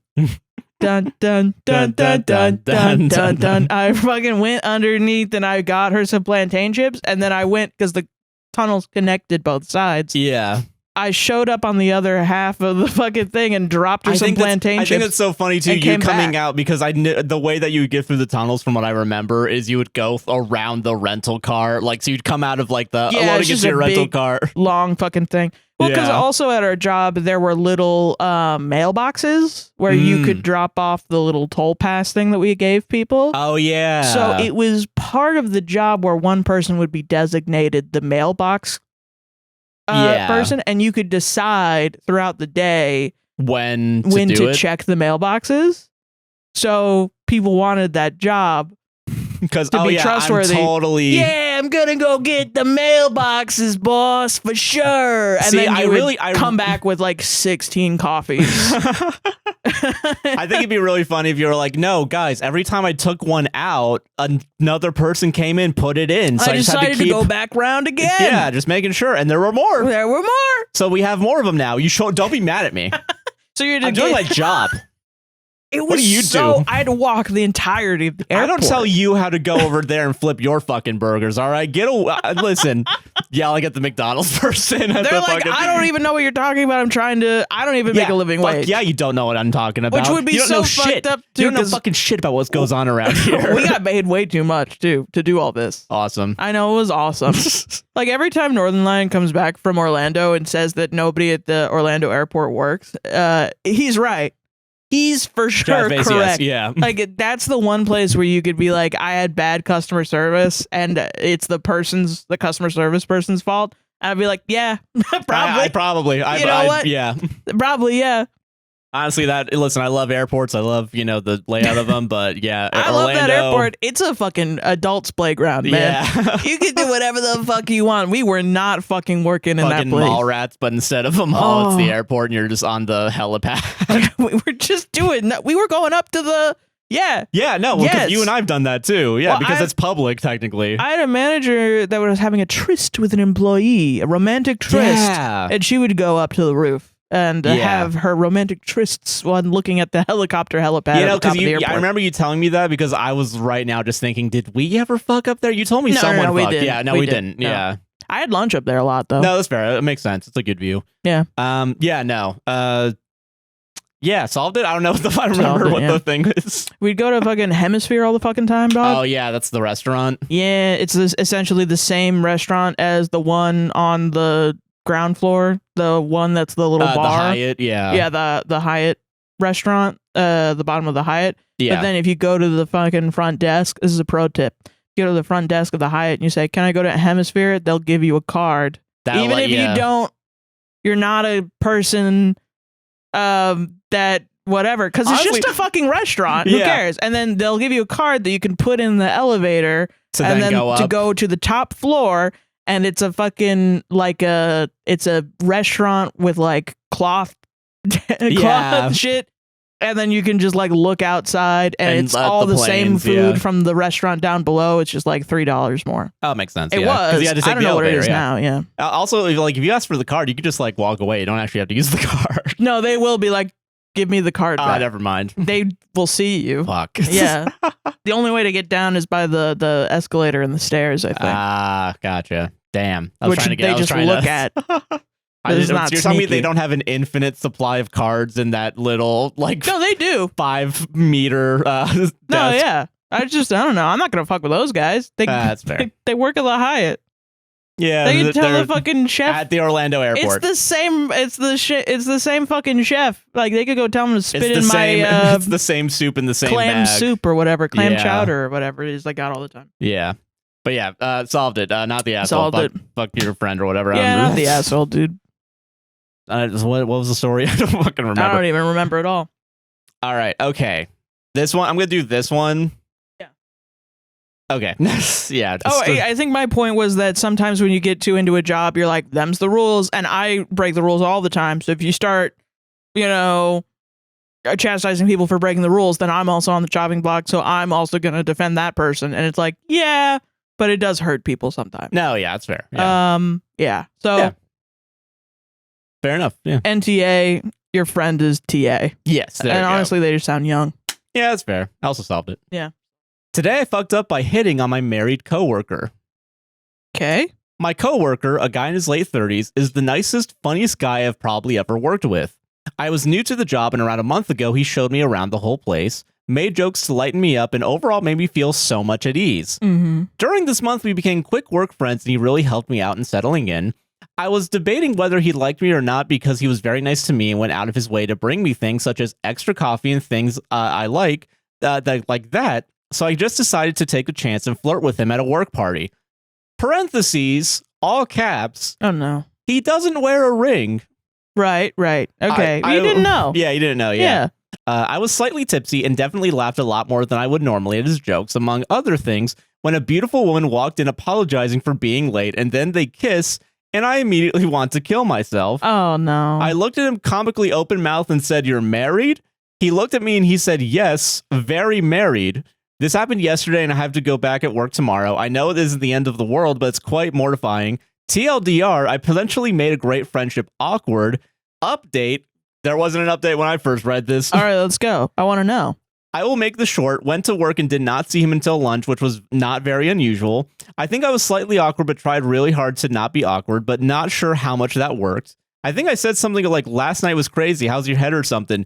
And he didn't mention anything at all about what happened. Although, unlike some of you who said that he might not be aware of the flirting, I think he just gave me an out. I was extra careful to not show any hint of any flirtation, which might have made me seem weird, but we will not think of that, 4 exclamation points. No, that's real. I mean, I don't think you're a bad person. No, I don't think so either. No, you didn't know. Yeah, is it a common thing to not wear a wedding ring while working? Sometimes, because I know it's like, well, really just get a silicone ring or something like that. Yeah, no, I understand that. Like, it's not your wedding ring, but it's like, get something. It's like the band, yeah. But sometimes it is, depending on what work it is. Like, I think there's a lot of people that just don't because either they forget. Oh, yeah. Or they lose their ring all the time and they don't want to keep buying rings. Yeah. Or maybe you work somewhere where you need stuff to be off your hands. You know? No, I get that. Yeah. Yeah. Like, I can understand, like, working at the convention center or something and, like, just moving shit around, not wearing a ring. The reason why I think I picked this one is because for some reason, the image that came into my head of this guy, and I think this is because I'm not a charitable person, the image that came into my head is from the Tim Heidecker special when he's, like, on stage. He's like, when I'm on tour, this comes off. Oh, well, that's what I was going to say. I was like, guys like that are so... Oh, if I'm a misandrist, this is what I'm a misandrist about. Yeah. I'm uncomfortable. When I was working, there's always an older man archetype that is always going to the younger women and like, here's a coffee, here's a this, da, da, da. And it's a different vibe than like an older guy who's a dad and is being a dad. Yeah. It's a different vibe when they're like, yeah, here, I got you a muffin. Hey, did you want a muffin? Hey, yeah. Did you want a motherfucking muffin? But there are also guys that are legitimately flirting, and they're like, hey, girl, do you want a motherfucking muffin? Oh, God. Ooh, do you want a girl? You look like you need a muffin. You know, like there are guys like that. Fucking with Lin-Manuel Miranda, like the biting the lower lip. Yeah, like they're just like, I don't know, man. They are flirting, and they should not be because they're in a a fucking committed marriage, and they don't care. They're just like flirty guys, and they just think nothing's ever gonna happen because of it, and you just fuck them, man. I don't know. They suck. You'll learn though.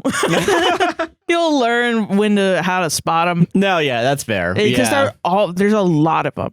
And it's gonna be, as soon as you meet a second one, you're gonna become woman black pilled like I am. Where it's just like another one of these dorks. I remember one of these motherfucking dorks. I remember one guy specifically that you did connect with because he was into guitars, but I do remember you would always tell me that he would just completely complain about his wife. So fucking crazy. Dude, yeah, that guy. I do remember that. Dude, it sucked because like I liked him a lot.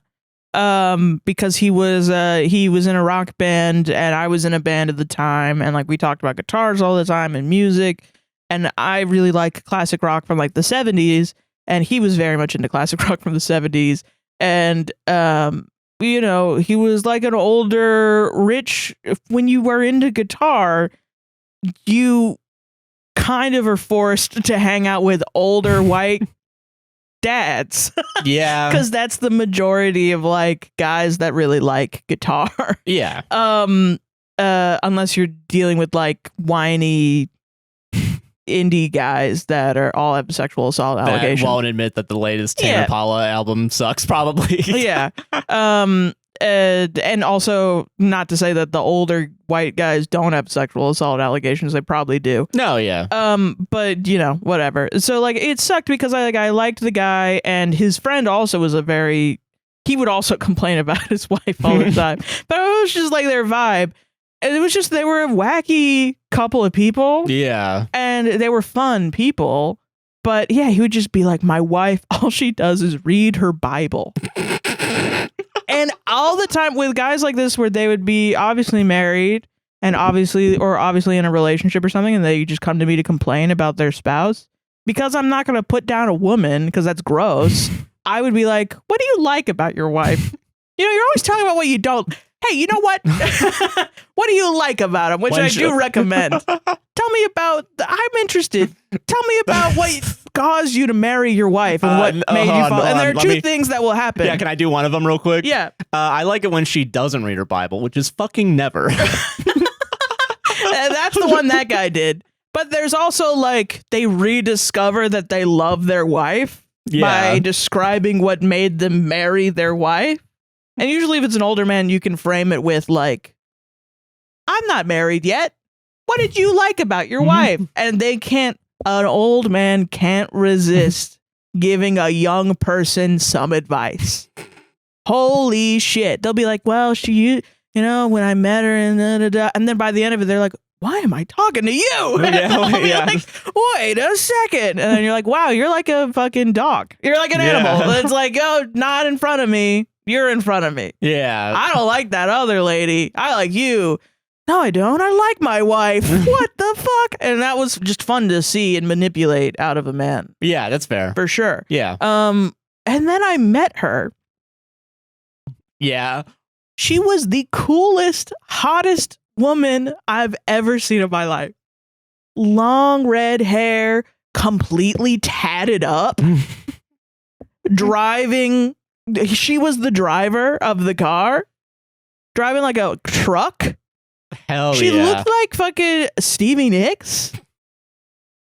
And he was like, yeah, my wife's here. And it's the hottest woman you've ever seen, straight out of like the 70s, comes in.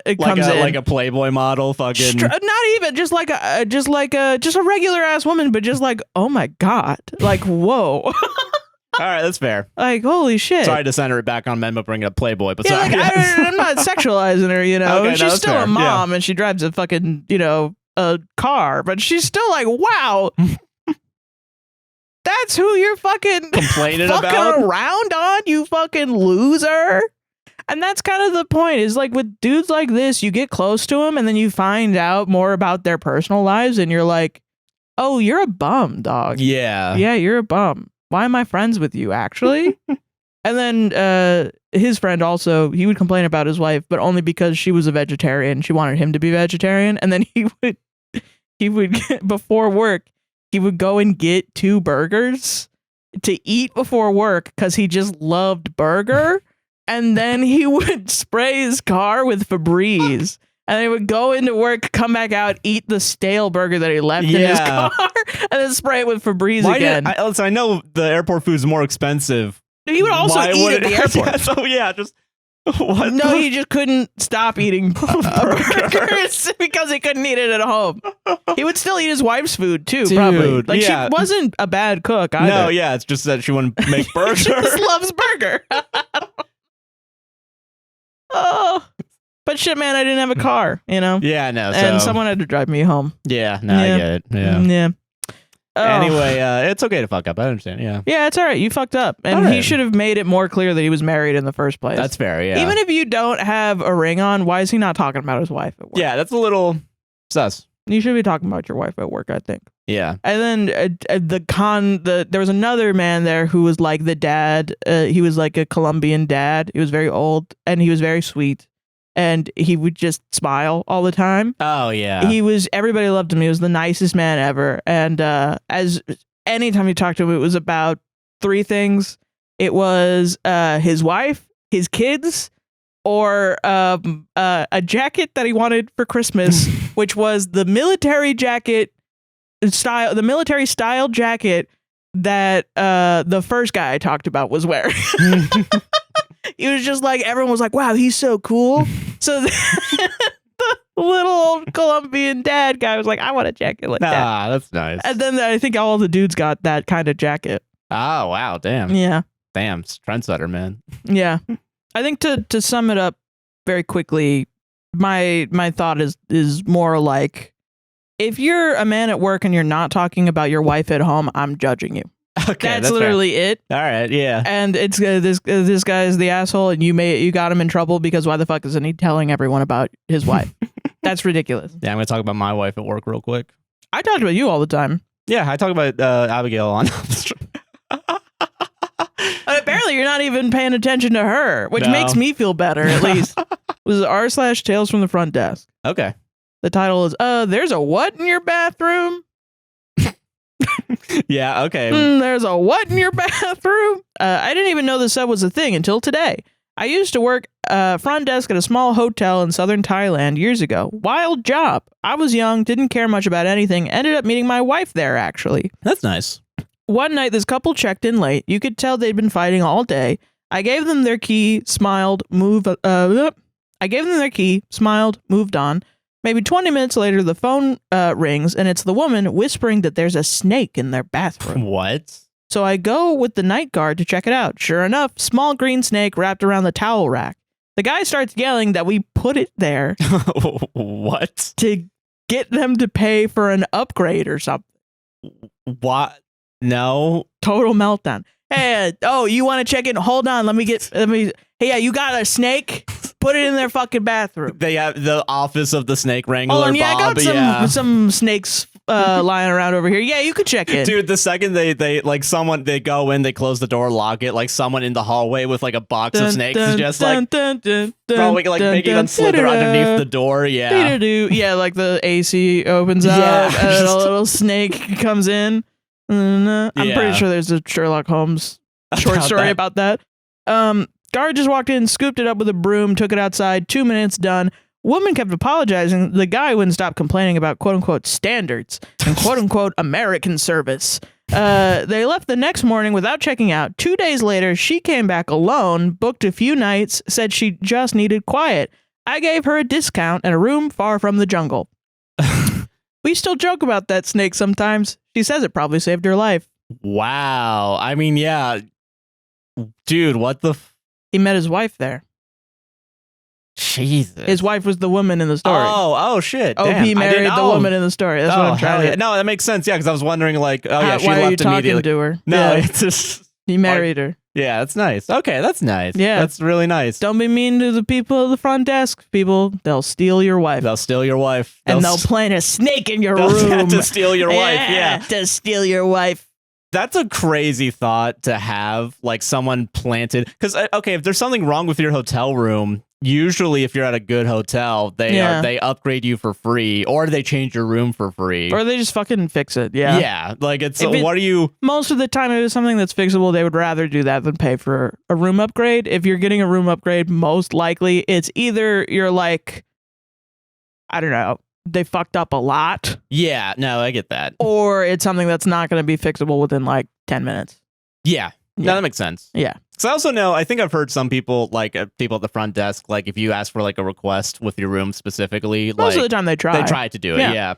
It depends on what it is, and how the hotels run. Yeah, that's fair. Yeah. There's somewhere that's like, if they're understaffed and you come in and you're like, rose petals everywhere, champagne on the thing, they're gonna be like, no, we don't fucking right do now that. I'm more thinking about like, hey, I know we booked a window room, can it be like facing XYZ, like, you know what I mean? Yeah, like, and then if they're able to, they'll try. Yeah, they'll try to. Yeah. But I do think it's funny why people ask for that all the time though. Oh yeah, so it's hard to get. Yeah. Yes, at least when I was working, people were like, give me free bottle of champagne please. It's like, this is a Days Inn. We don't have that kind of money. Yeah. Housekeeping's on strike because they're not getting paid money. Yeah. Will you want a bottle of champagne? It's gonna be bubbly. It's gonna be barefoot bubbly. Yeah. From downstairs, and it'll at the 7-Eleven across the street, and it's coming from your bill. Yeah. So it is free. It's included in the room. Yeah, that Jesus. we put up the price on. Yeah. I just think it's an awesome story of how you met. You know, that's a good How I Met Your Mother story. Yeah. Like also because it's not gonna take 8 seasons, but like I wonder, and is a huge letdown. Yes. Yeah. We don't need to talk about that. Yeah. I'm trying to think of like, I guess it is a wild thought to me to think that someone would purposefully put a snake in your room. You would think that, right? I think the amount of shit that guests will accuse. No, and and here's the thing. I know logically, yes. Like people have gotten upset and returned pretzels to me because we didn't have the cheese sauce, right? Right. So I know that like there's people out there that think if there's one thing wrong, it's because there's a sniper on them and they're about to get fucking murdered. What I mean is people have accused me of burning their house down on purpose. You started the wildfires? I started the California wildfires that burned down their Airbnb. Therefore, I'm the reason they don't have a house anymore. Someone accused me of that one. Someone also accused me of causing a hurricane. Which, I mean, I'm used to that normally. A pan flag behind me. Because I'm gay and I cause hurricanes, remember? Don't remember. Well, they used to say that gay people cause hurricanes. The religious nuts. Vaguely sounds familiar, but I forgot. A baby. I'm a little baby, yeah. In the 2000s, there was like some guy said that gay people cause hurricanes. That hurricanes are sent from God to punish gay people for wanting to get married. Or something. For wanting to be respected. Yeah. Yeah, I remember Hurricane Charlie very specifically was because Florida was they were considering it. I don't have a roof, and it's because of them gays. God dang it. God dang it. You know, it wasn't FEMA. It wasn't what is it? It wasn't, hold on, there's a joke here, sorry. I'm gonna try and make a joke here. You got it. Yeah, okay, You got it. Come on, you're revving up. You know, it wasn't all ringing, you know? You know, honestly, it wasn't the flooding that took down New Orleans. It was the gays. That was your joke? I was trying to think of like how to connect FEMA to it, but I couldn't do it. You didn't even say FEMA. I started saying FEMA in the first time around. Yeah, but you're like, I'm thinking about FEMA, and then here's my joke, and it's not related. Really to FEMA. Yeah, because I think I gave up on the. I guess I gave up on the premise. Because I was like, that doesn't make sense. Okay, so let's just recap. So you were like, I wanted to connect FEMA. I tried to connect FEMA to it. And I was like, you didn't say it. And then you're like, yeah, I did. I said it right before the joke. I was like, yeah, okay, so that's different from the joke, though. So you then started the joke later. And then you were like, yeah, I gave up on it. So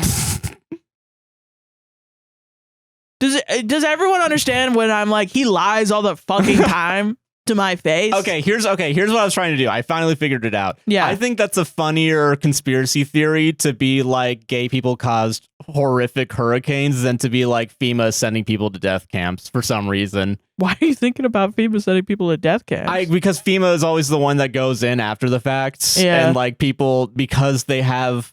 Okay, so the conspiracy theory is that there are secret human cattle cars that you can see because they have like little slots inside the train, and they're all patriots trying to go. They're all being sent to a camp, right? In reality, those cars are meant to hold vehicles, and those people were like pro alligator Alcatraz too. Yeah. Okay. So camps for thee, but not for me. Yeah. All right. Okay. So yeah, they thought that the automobile car holding train car was holding people, sending them to camps. And then also, I guess, throw on. So, okay, the gay people made the hurricane. When I was playing No, I'm Not a Human earlier, and Chibi Emmi kept saying, I don't trust FEMA. I don't trust FEMA. Was that all you were thinking about in the background? I didn't even think of that. I was reading that out loud. How do I bring FEMA into this? Talking about like this conspiracy theory when literally that in no one's the talking game, about for 10 years. In the game, FEMA's in the game and they take people away and they don't bring them back. Oh, wow. I didn't know that. Yeah. Damn, you're playing a right-wing game right now? That's fucking crazy. I was a little bit like, what are they saying about... Yeah. I was like, I want to believe scientists. Everyone in my comments, in my chats, like, don't trust FEMA. I've said it from the beginning. I don't trust FEMA. And I was like... And now I want to trust scientists. Sorry, I'm an asshole. And because I want to trust the government. A real, actual, like, not real as in it's not... like a real thing people believe that is not real. Yeah, what? Fuck, I don't know. What was this about in the first place? Don't remember. What was the story? That was yours. Was it I don't mine? fucking remember. It was mine? Okay, yeah, which it was one yours. was this? I don't know. I'm just saying.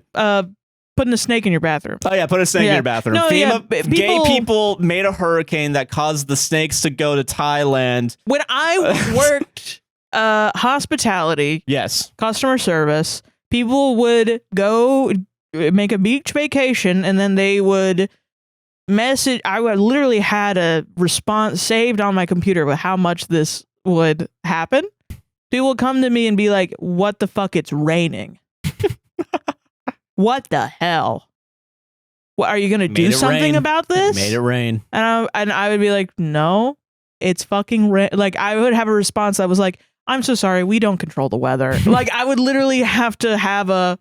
Listen, I understand it's frustrating when you're on vacation and have rain. I understand. You know, I apologize. We do not control the weather machines. Yeah, unfortunately, we're not the Democrats. We don't control the weather.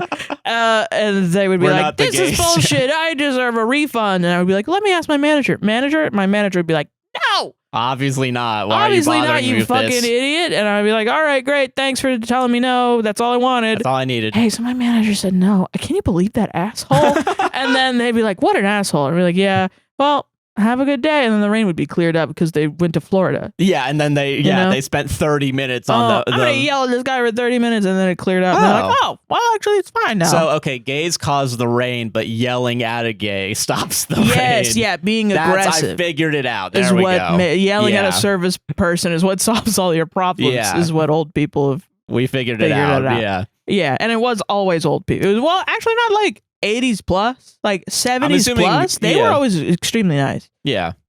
50s to 60s.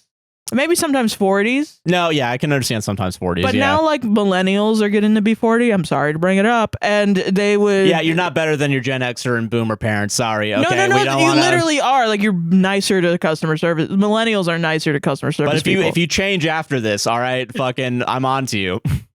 I don't know why you would. I do genuinely think that people are going to get more and more nice to... I hope so. I hope so, too. Yeah. I mean, maybe, like, this, like... the younger Gen Z, older Gen Alpha, don't fall down this sort of horrible, like they're already falling down this sort of right-wing fascism. I hope it doesn't make them, I hope they don't pickle themselves. Oh, that's very good. And end up becoming like a Gen X, baby boomer-esque. And then you get another fucking Reagan. Yeah. You know? Yeah, I get that. Yeah. That's what I hope. That's fair. I agree with that. Anyway, solved it. Hell yeah. That's beautiful. I hope you stay married and love your wife for the rest of your life. Yeah. That's all we can hope for. But when he's at the hotel, ring comes off. Snake on. Snake on. Guy who thinks that a snake got him laid once, therefore a snake will get him laid. Do the snake in the background, like sunglasses on, like, hell yeah, brother. Dude, honestly, the snake in the Bible did help Adam get laid. He did help Adam Snakes get get you laid, everybody. Snakes, we figured it out. That was the point of that story, right? They shouldn't be called wingmen. They should be called Snakeman. Name of the episode. Title, nice. Yay! Title. Less work I gotta do later. Awesome. Woo. Okay, this one's fun. Am I the asshole for having my friend's toddler take her first steps while her parents weren't there? Okay, I'm gonna lock it in. Not the asshole. YTA if you told them that she took her first steps while they were not there. How do you fucking you really had me in the first half and then you saved it in the second. This apparently happens all the time. You're supposed that's what to I lie. want to talk about. This is what I want to talk about. You're supposed to lie. Yeah, okay. You need to lie. Yeah. Sorry, yeah. So I'm friends with this guy that I've known since kindergarten. Okay. He got married some years ago, and now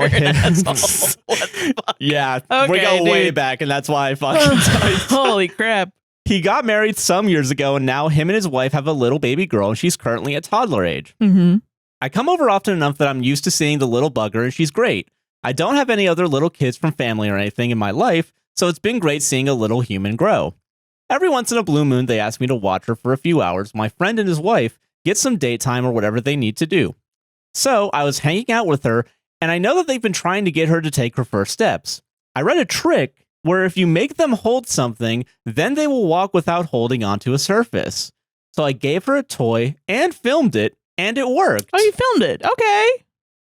I'm not bad at that. I mean, I don't have a kid, so I don't know how I would feel. Yeah, we'll talk about that, yeah. But yeah, okay. I sent the video to them, and my friend didn't care. He was just happy, but his wife was pissed. Okay. She was mad at me that they weren't there for that big moment.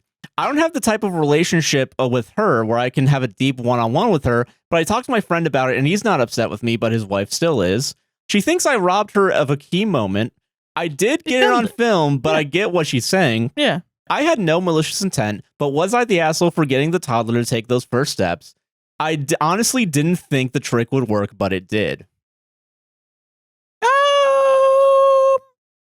I mean, okay. Two things are weird, right? Because it's like, why did you do the trick? Yeah, like what was... I think in general, especially if you're babysitting, you should really ask pretty much for everything. Yeah. But there's like a general rule that like if something happens on accident, you do not tell them that it happened. Yeah, you don't tell them that, yeah. I think your heart's in the right place. I think you can't force her to feel different. No, I agree with that, yeah. She's going to feel the way she feels. Yeah. And I think you should be open to having a one-on-one with her. I do think it's weird that you're going through your friend, which I mean, I get it. You've known your friend since kindergarten, but he's not the person you have an issue with right now. If you've known him since kindergarten, but you don't know, why do you not know his wife? That is a little... He's married long enough to have a kid with her. It does, why don't you want to get to know her? It does give me the vibe of like, can you get your fucking woman in control for me, please? Like, can you? I get that. Yeah, weirdly. I think he's got good intentions, and I think he just might have misread because this is the thing not everybody knows. Yeah, and I'm not being charitable, and I'm sorry about that. But no, yeah, I get it. But yeah, no. Apparently, that's the big thing that everyone's saying is like, if something happened, never happened, and you just let them think that whatever they had was the first one. Yeah. Well, because it's still their first for them. You know what I mean? Yeah. Yeah, that's true. Yeah, why would you? I guess, okay, I think in the mindset to try and help, I guess, is the charitable way of like... just being fucking curious. Does it work? I saw it on the internet. I got a kid. There's a kid over there. Time to experiment, boys. Here's a fucking rubber ducky. I don't give a fuck. Fuck. I should get this on camera. Fuck, I should say... Okay, isn't it great? Oh, no. Like, all right. The snowballing of what was once... I fucked up my life. And this is why we shouldn't do science experiments with kids. You should just apologize for it. Directly to the wife. Yeah. And just be like, I'm so sorry. I didn't mean to do that. Yeah. And I tried filming it because I thought that that would help, you know, and you know, you can have it forever so that you have it. But I'm really sorry, and if there's anything I can do to make it up to you, let me know. I don't know. Yeah. That's literally it. I think all you have to do is apologize.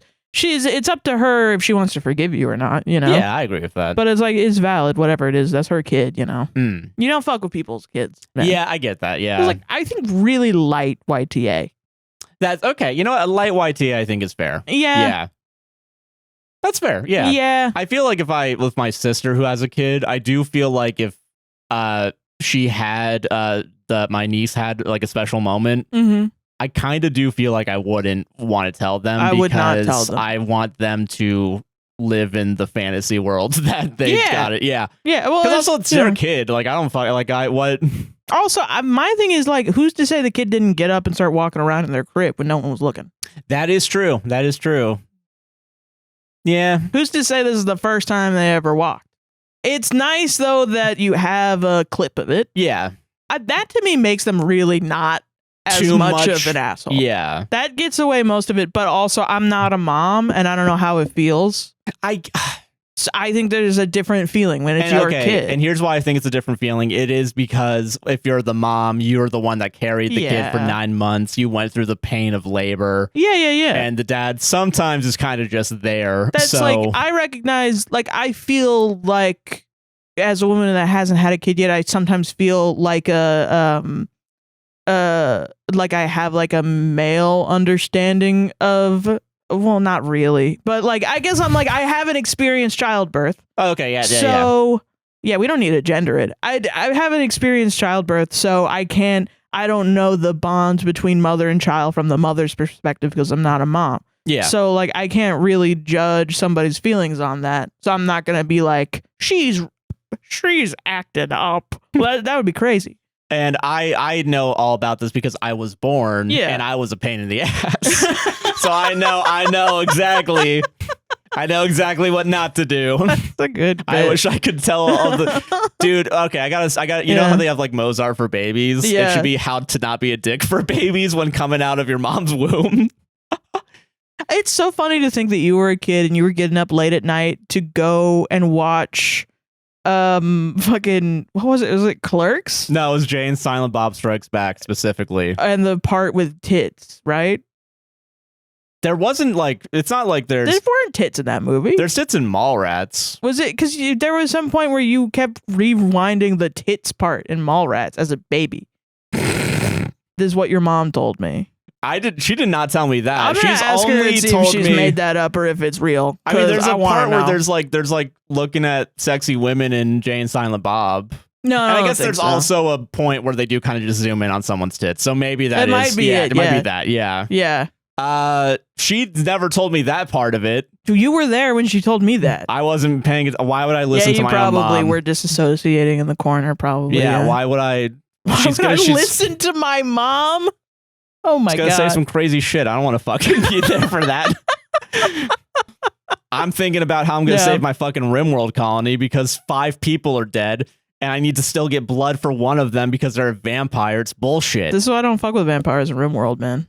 Also, they don't die technically unless they burn up. But I mean, that's beyond the point. That can happen by just like lightning. Yeah. That's why you have another person to save them. All right, solved it.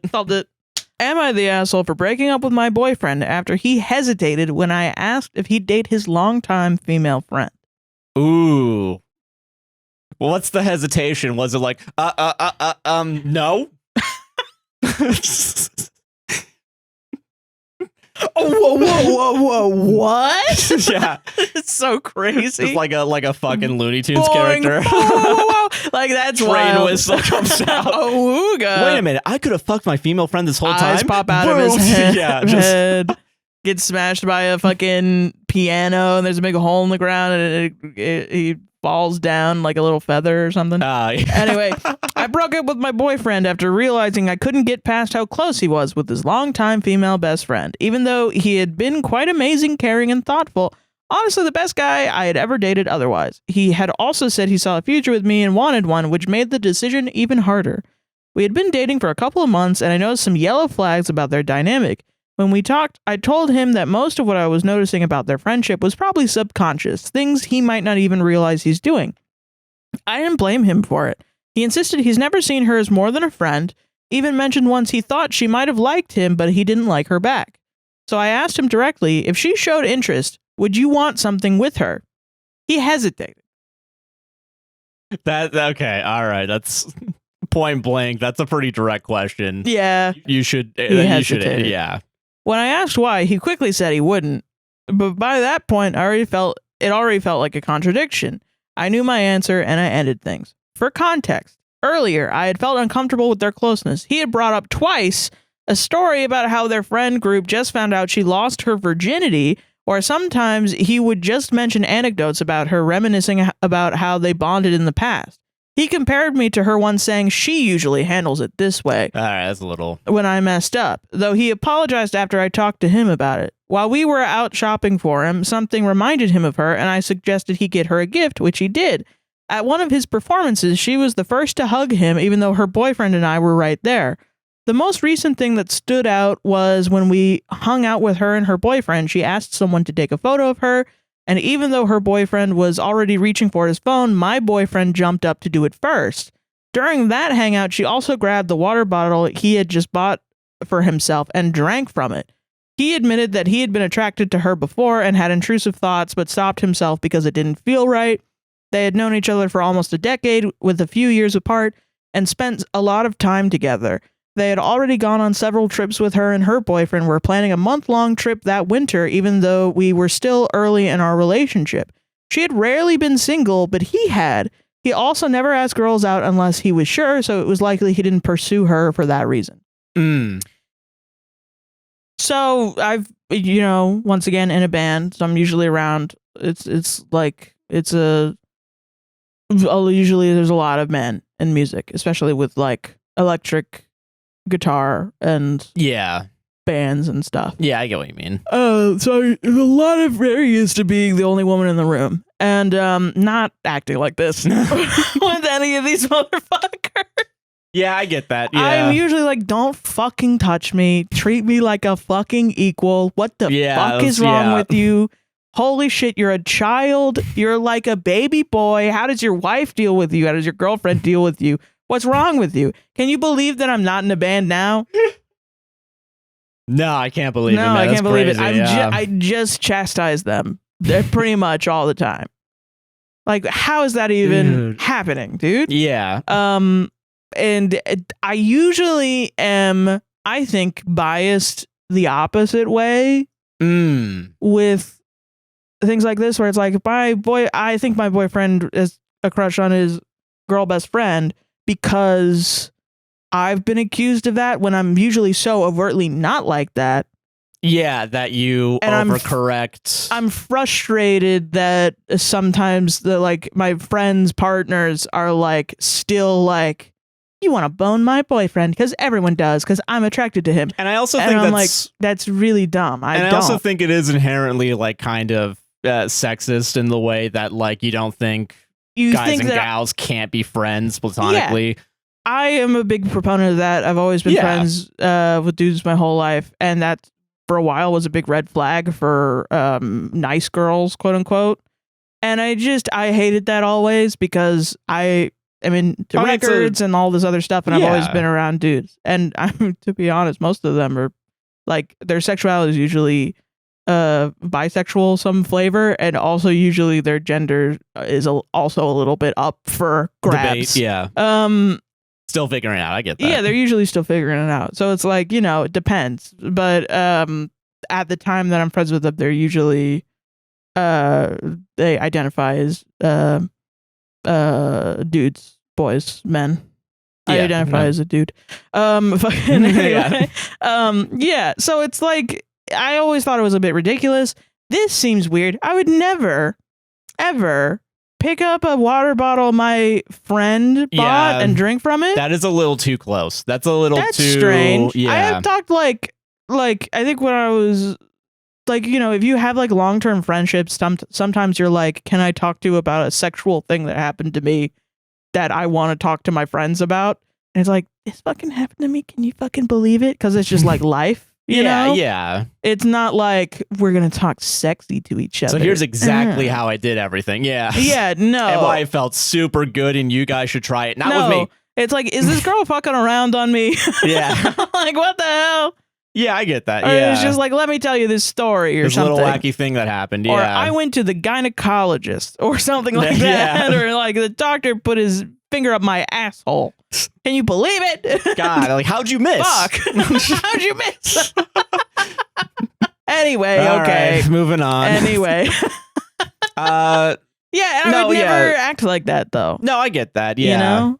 Yeah. And especially, like, if they have a partner, I'm usually, like, I go out of my way to be respectful. Yeah, no, that's fair, yeah. And so I think you're very valid at being, like, especially since he's been single and she's been in a relationship. Oh, yeah. Because, like, she might be comfortable enough to do all this stuff. She should still respect your relationship, but also, he should put his fucking foot down about it. Like, he's being a little fucking spineless freak by being like, he's being spineless as hell by being like, no, we're just friends. Yeah. It's weird. Well, yeah, it's a little weird. But I'm also strange in that, like, you know, we had I always think about this. There was a Reddit story where a woman was like, I walked in, we had friends in our guest room, and as a joke, I walked in naked to give them food. Yeah. And I was like, if any of my friends show up naked in front of me without telling me, I'm gonna kill them. Like, yeah, because it's a consent thing. I'm gonna punch them. That's not okay. It's consent. It wasn't there to look at your friends naked. Yeah. People were like, I don't know, I think it would be funny. And I'm like, okay, well, listen, it's just different strokes, different folks. No, yeah, that's fair, yeah. But yeah, I think everyone's valid in feeling uncomfortable because it crosses your boundaries also. Yeah. The boundaries of the relationship itself. Yeah. Yeah. So I'm not going to be surprised when this relationship ends and then he joins their polycule and then... Yeah. Honestly, you know, I think a lot of stories could just be solved. This is my big brain take right now. Oh, new information to the internet from Joshua's brain. Let's go. Completely new. No one's ever said this before. Let's go. What if everybody gets... Okay, everyone gets slap bands. Okay, so everyone gets... Here's what we do. So you want to label people? Well, no, okay. Who decided this? What about Sweden? Can you believe that the government's stopping this from happening right now? Yeah, they are, like, man. This is what their job is. That's their job, is to stop this. To have arguments like this all day, and they're not even doing that. That's crazy. Yeah, the shop's closed on that one. Yeah. You know what? I don't even want to fucking talk, which honestly... King, okay, fine. Queen. Me too. My job is podcasting, and I don't even want to fucking do it. Yeah, but especially when I'm saying weird bullshit like this. Yeah. APWSTR supports the government shutdown and thinks that everybody should. I'm learning right now that too much of a good thing is bad. So small scale polycules. Maybe, sometimes you know I shouldn't. I'm always like, people are like, you know, men shouldn't have microphones, and I'm like, I don't know, man. I like podcasts. I like podcasting. I think it's a free medium, you know? Especially with my boyfriend that I love very much. And sometimes you say stuff, and I'm like, I think those bitches are right. Yeah, fuck. Damn. Maybe we should shut the fuck up. Holy crap. Yeah, no, it's just being weird. Yeah. There wasn't just a big cut. Oh, yeah? I just solved it. Think you got the answer, but how you got there is wrong. It's really not good. Yeah, it's fair. Yeah, it's a big, like, x equals 10, but like you just kind of drew a cat at some point. I like that. You're like, it's 10. Yesterday I guess I said 2 hours of podcast is unusable. I've made it 3 hours through the length of this. So insane. Solved it. All right. Was that me? That was you. Yeah. So I also ruined your story. Another cherry on top. Yeah, that's never happened before. That's never happened. That's, once again, first time ever. Oh, man. All right. Am I the asshole for not wanting to pay my friend $2,000 for watching my cat? No. That's a ridiculous request. Unless your cat drove your car and crashed it. No, you're not an asshole. That's a ridiculous request. Hi. I, 26 female, was deployed for 6 months. My male coworker, who I thought I was friends with, agreed to take care of my cat while I was gone. No money was agreed or promised before I left. Okay. During the time, I paid for her expenses as he told me them. And when I got back, I picked her up. I gave $300 because I considered this a favor from a friend. That's very nice. They did not like the amount given and wanted $2,000. In their words, the pet care center nearest border costs $20 a day or $100 a week, so they should get $10 a day because of the effort involved with taking care of the cat. She stayed at their house with their other pet during the time, so they didn't have to travel to take care of her. Oh. So am I the asshole for not wanting to pay $2,000? I obviously realize now the person is not a friend, and I no longer will consider them as such and treat them only as a coworker. Tell me the length of time again. It slipped my mind. It was 6 months. That's a long That's a lot. I think that's the actual reason why this one's leaning everyone's shitty here in Reddit. Because 6 months is a long time to... It's like food and stuff. But here's the other thing. You're taking care of that cat. You're scooping the litter and stuff. Yeah. Litter's expensive. I guess there's some things that aren't money related that's still like labor and effort intensive. Because if they're saying that they paid for the expenses, which I'm expecting to include paying for litter when it comes up, paying for food when it comes up. Yeah. I think that makes it less shitty. Yeah. Yeah. Okay. So now... Okay, this is different. Yeah. All right. So this one's a little more complicated, I think. Yeah. Quick math. Because like we've gone on like 2 to 3 days long vacations, and I've asked my friends to come over, and I always pay them like $50 or something, $30 to $50. And usually they say like, no. Don't even. It's literally not a big deal. Yeah, but it's I'm also... like, I don't care. I'm not going to not pay you because I'm not an asshole. But I can understand why they wouldn't, because A, I guess they're treating it like it's a favor to a friend, but also B, 2 to 3 days isn't that long of a time in and they the don't grand have to scheme. live. They're just popping in. Yeah, they pop in, check, and bounce. Yeah, that's fair. And they feed the cats usually to make sure. Yeah. So like that's way different. Living with a cat is a different thing because then you gotta like make sure if they go to the vet, that's a whole thing. Yeah. I think at least paying for like your time, and also I do think that's important. I think $300 for the time is a little low, but I'm also like, I mean, if it's on top of paying for all the expenses, so like if you pay them like $900. Yeah, that's... I'm like, okay. No, that makes sense, yeah. Yeah. Yeah, I think the reason why it's maybe everyone's shitty here is that it was... I guess they didn't discuss... $2,000 is a lot to ask for, even but it's half a year. But it is... Yeah, see, that's the problem, right? That's So I'm not mad at it. But it does feel... Because it wasn't talked about earlier, that's where it's like the shittiness is like... That's the easy way out of not having to get into the math of it all. Which, quite honestly, here's my now, like, maybe not the asshole argument would be that the coworker thought that it was implied that he would get paid, and now he's not, and now which is a shitty feeling. But it's all, but also like it then make sure that you get a contract. Yeah, get lawyers involved, and if you genuinely are like, why aren't you paying me? Yeah. But I mean, like, not lawyers, but like literally like say in writing at some point. Yeah. How much are you going to pay me for this? Because this is a lot. Yeah. And it's like, I mean, people are also like, but this is the thing. People are cagey about money. They don't want to like ask their friend, hey, can I get paid for this? This is a lot of shit. Yeah. So I mean, but it's also not like you shouldn't impose on your friend, and people are going to be like, why not? That's rude. Because like we don't want a hyper individualized society, you know, where you never ask your friends for favors and you never do any favors for your friends. No, that's kind of bullshit.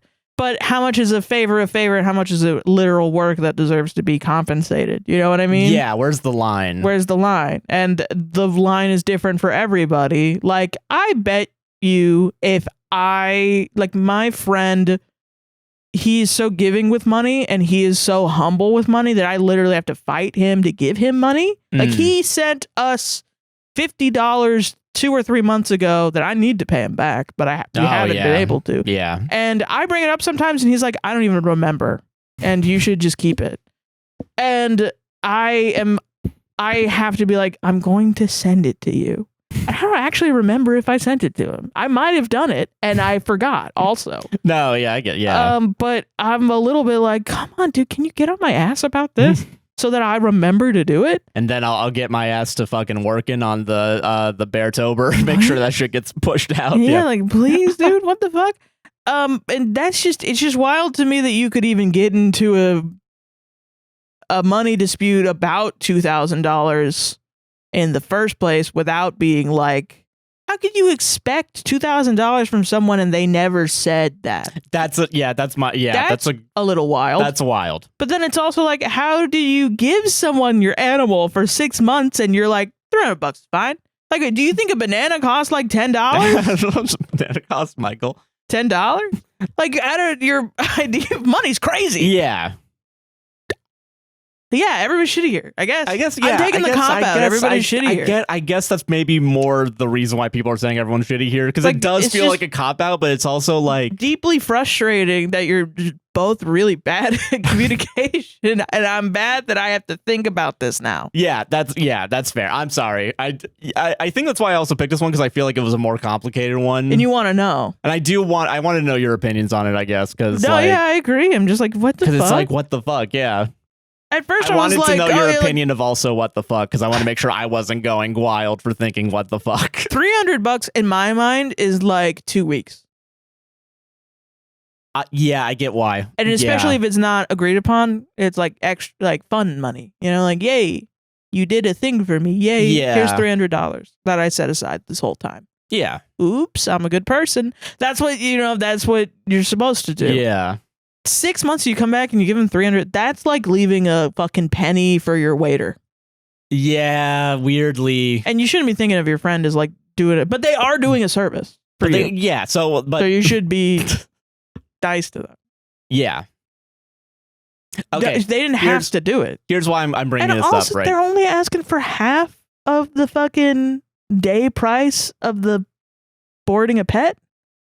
But isn't the reason why people are asked for it is specifically because? But I guess that's only okay. It's only half. Okay, I'm gonna bring this into the equation for us. Maybe 2K is not that much for us, real quick. Yeah. We've dog sat for my parents. Yes, they did give us money. I don't remember off the top of my head. They also bought us food. They did buy us food. They bought us like literal groceries. They bought us groceries, and they did give us, I think, $60, something like that, $60 to $80. Was that how much was that for? How long?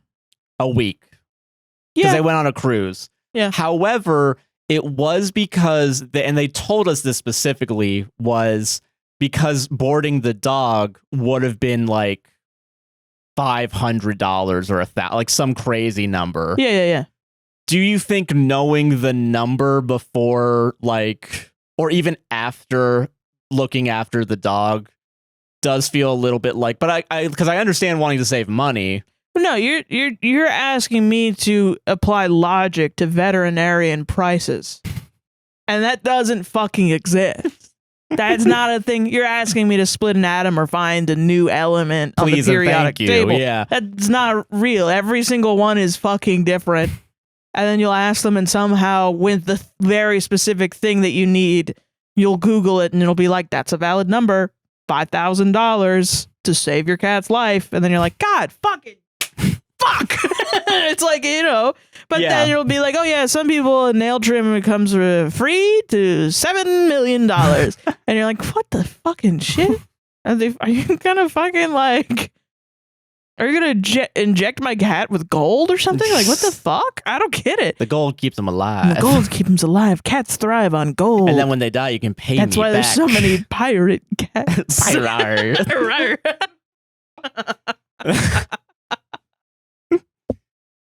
We're just layering jokes on jokes on jokes. Let me spin you a yarn. Because I like yarn because I'm a cat. But yeah, so... All right. Anyway. Just let that sink in. Sometimes it's funnier not to engage. It's what I learned from the part that we cut out. So, I think when I get old, you're just going to be in the corner like, she's fucking, I don't know what bullshit she's fucking yapping about. And I'm just going to be like, hey, cat pirates. I really appreciate that. I really appreciate that you think it's when we get old and not right now during this recording of the podcast. Because I'm in a literal fucking corner right now. I mean, like, look at it. I mean, like, to our carers. Oh, okay. Gotcha. At the nursing home. Not directly to your face because I've already been. No, like to a third person. Yeah, just like fucking. I don't know. Like, Josh, what's your wife yapping about? Like, I don't fucking. You think I even fucking known this whole fucking time? Oh God, what are we talking about again? This one should be called "What Are We Talking About?" Yeah, what are we talking about? What are we talking about? Everyone's shitty here because there wasn't communication. Yeah, solved it.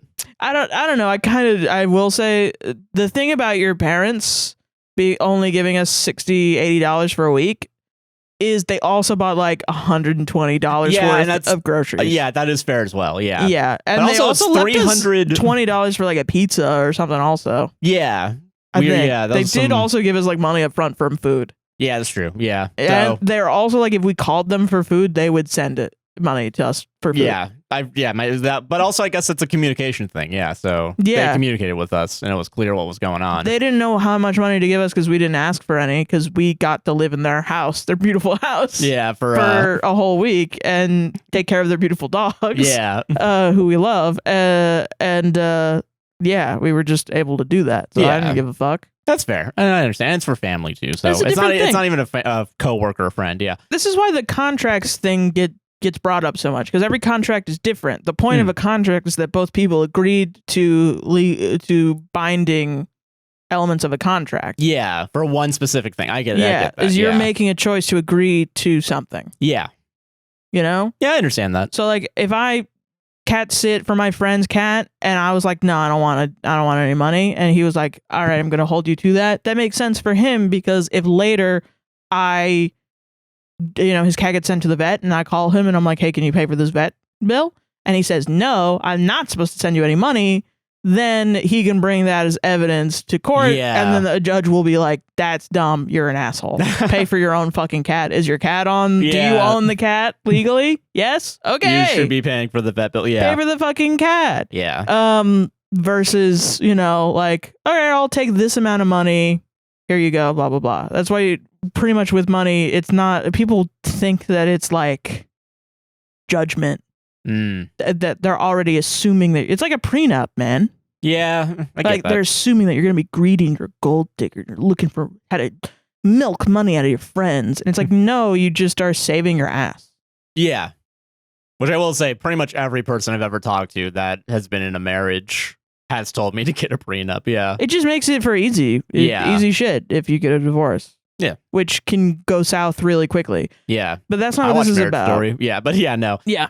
It should have been talked about up front, but I do think it's good that you sent money for the bills for the cat specific stuff, and $300, while it's not that much, is still I see the point there. How much money is it in total? You're an asshole for not telling me the total amount. That's fair. I also think your friend's an asshole though for just springing up $2,000 on you without talking. That's crazy. Yeah. So I mean, you guys just need to I think in general, both of you are an asshole because you brought it here instead of just fucking talking to each other. Just fucking talking to each other. That's fair. You're both assholes in that you can't, if it is that you can't come to an agreement together, you're the only two people who need to come to an agreement. So you're now yelling at each other, let's do the internet things. Not my job. Not my job. Get a therapist. I don't know. Yeah. Not my job. My internet. Get off of it. Solved it. All right, final story from you that you just found. Because Red stories get deleted sometimes. Yeah, it's about Critical Role. I don't give a fuck anymore. Yay! Critical Role. We started it and we ended it. Yeah. Hell yeah. Okay. MLM has ruined Critical Role. Multi-level marketing. My buddy was trying to recruit me as a Critical Role enthusiast. He said all I had to do was send him 25% of the bonus XP people have to give my D&D character every time they watch. Little did he know, I already am a first-level marketer and have a few sub-marketers of my own. He just activated my trap card. I just get so much XP. My new character start at level 10 automatically. MLM really is a valid business model for me too, because of for me to be my own boss. But it has ruined Critical Role too, because I had to pay Brennan Lee Mulligan so much XP per month. I almost have to sell more of my mom's furniture to buy XP from Wizards of the Coast. She hates when I sell her furniture. She always says, "Just get a job, you basement-dwelling neckbeard." It is very funny that people think that Brennan Lee Mulligan is ruined Critical Role. And that I saw a post, and I don't know if I said it in the first half of the show because I don't remember what I said. You did talk a little bit about the racism at the end with Brennan, with Abria. Abria, yeah. Abria Iyengar. People are upset complaining about Brennan's this DM is a styling, separate thing, though. Yeah, sorry. Yeah, like, that's a whole different thing. People are just going crazy over the fact that Brennan and Abria are there, which I find interesting because, like, they're upset that it's not Matt Mercer, and they're upset that they have to watch a black person play D&D, and somehow that doesn't make them racist, I guess. Yeah, somehow. Somehow. And then also, but Whitney's a new person, and I love Whitney. Yeah. People love Whitney also. But I also love Abria. Like, I don't think Abria's character is my favorite, but honestly, I think Abria's character has a moment in the most recent episode, which I think there were spoilers, which I'll do a bit later so that I can say, like, oh yeah, spoilers for Critical Role. Yeah, at the beginning of the podcast, yeah. Yeah, I'll put it in the title of the chapter, yeah. Yeah. So, and I'm actually excited because get off, if you're watching the Critical Role campaign, get off of the Reddit. It's ass. Yeah. It's ass and it's horrible, and get out of there and go to Tumblr.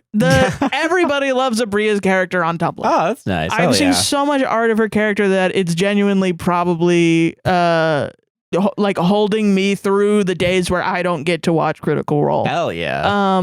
Yeah, I don't know. It's fucking awesome. Fuck yeah. Yeah. Anyway, people are mad at Brennan Lee Mulligan for DMing Critical Role, and I find it stupid. Somebody said that his DMing is sloppy. I don't know if I said that already. Yeah, you did. And I find that so funny, but they were trying to be like positive about it by saying it makes them feel better about their DMing as it's Matt Mercer, because they're shitty at DMing.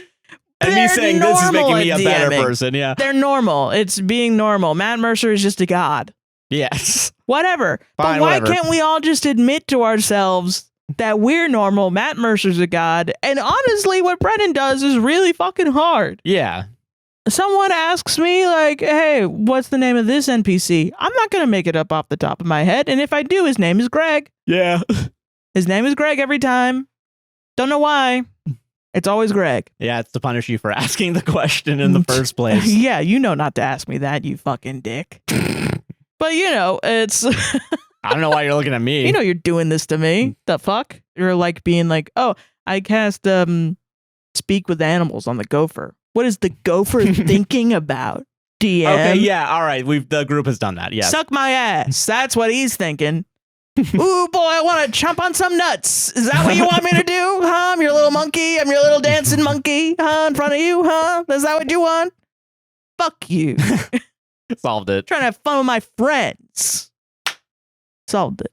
All right. Brennan Lee Mulligan's doing a really good job. Everybody should watch it. Yeah, I agree with that. Am I the asshole for being upset that an old teammate took credit for our public art project and now wants me to help on the new one? So far, you've not given me any reason to think you're an asshole at all. My partner and I proposed a large-scale public sculpture. Our idea was accepted, and we brought a guy on named Z to help build the structure. I handled all the proposals, design documents, safety plans, budgeting, and insurance. Insurance was a nightmare to find. My partner and some collaborators designed an LED display with programmed visual effects, while Z made a wooden square frame to hold the display in place. We decided to list everyone involved in the project on the signage at this show. A dozen names because we believe art is collaborative. Yes. Heck, I went out of my way to ask the venue to reprint the signs in order to make sure everyone was acknowledged. That's nice. After the show, I was the one who found storage, organized transportation, and dealt with logistics. Z refused to help. Eventually, I was able to get the college to keep up the piece and display it. A few months later, the college published articles and put up signage crediting Z as the lead creator using text I had written. I didn't know about this. My partners and my names were moved to the side. Z also gave incorrect technical info and didn't credit the CS students who helped. Now, Z says the college media wrote the articles that way for, quote, marketing purposes for the CS department, and that it wasn't his fault, but he admits he read the article and never corrected it. Okay. Recently, he's been asking me to send him my design documents and logistics info as a template so he can use as a guide to apply for his own art project. He didn't even tell me it was for that until I questioned him. It is the same event we are applying for. I told him that felt hurtful given how he handled the last one. Yeah. My partner and I feel taken advantage of. We worked for months to make this project happen and gave credit equally, only to have someone else take ownership publicly. Yeah. Am I the asshole for being upset and not wanting to share my materials with them now? 2 edits. I'm gonna put in a quick no. Yeah, no, you're not the asshole. No. Yeah. And we can both tell you from you were a creative person that would just kind of brush stuff under the rug and continue to work with people, and you still got fucked. Yeah. I was a person that cut off everybody that ever fucked me, and I still got fucked. Yeah. So you can't really. Yeah. The right way to do it is to find people that won't fuck you. Yeah. That's kind of it. Sadly. Yeah. That's my quick analysis of it. No, Go but ahead. you're right. Yeah. Edit. Unfortunately, I did send the documents to Z. I posted this because Z made me feel like an asshole for being reluctant. The next step from what I'm seeing here is to send an email to the college and ask for a revision. Yeah. Edit 2. I emailed the author of the article and they said Z reached out to them for an article to be written. They wrote one with information he provided. The revisions that they are proposing still frame it as Z being the lead, despite my efforts to explain each contributor's roles. I don't know how to escalate this. And that's what we're here to do, guys. So how do you escalate this? I don't know. Because it's like, okay, I think it's wild. Shit, man. I don't know. I feel like I don't think I've worked with someone this bad. Yeah. I think. Well, I think I've been around people that probably did this to other people. And now that I think about it, I think I knew people that were capable of this. Yeah, I think a lot of people are. Because I will say, one of the creative things I did in college was I wrote a script. I wrote a rough draft for a short. Yeah. And it was like, I don't know, like maybe 8-10 pages, whatever. I wrote it. I gave it to the person. They did ask for revisions, and I didn't realize I had ADHD and I was depressed. Yeah, you weren't medicated at all. Yeah, it wasn't an excuse, but I was like, I don't want to edit this. Yeah. Whatever. So they still used the basis of the script. They rewrote it on their own, and they never gave me a credit in the short film. Yeah. For writing the original idea, or not even like they came up with the idea. I wrote the original script, and then they changed it around because which is not how it works. Like if this were like a film that was like sold, you would get a credit on it. Everyone that touched that script gets a credit. Doesn't matter because you're gonna deal with lawsuits and shit. Yeah. And I think I find it.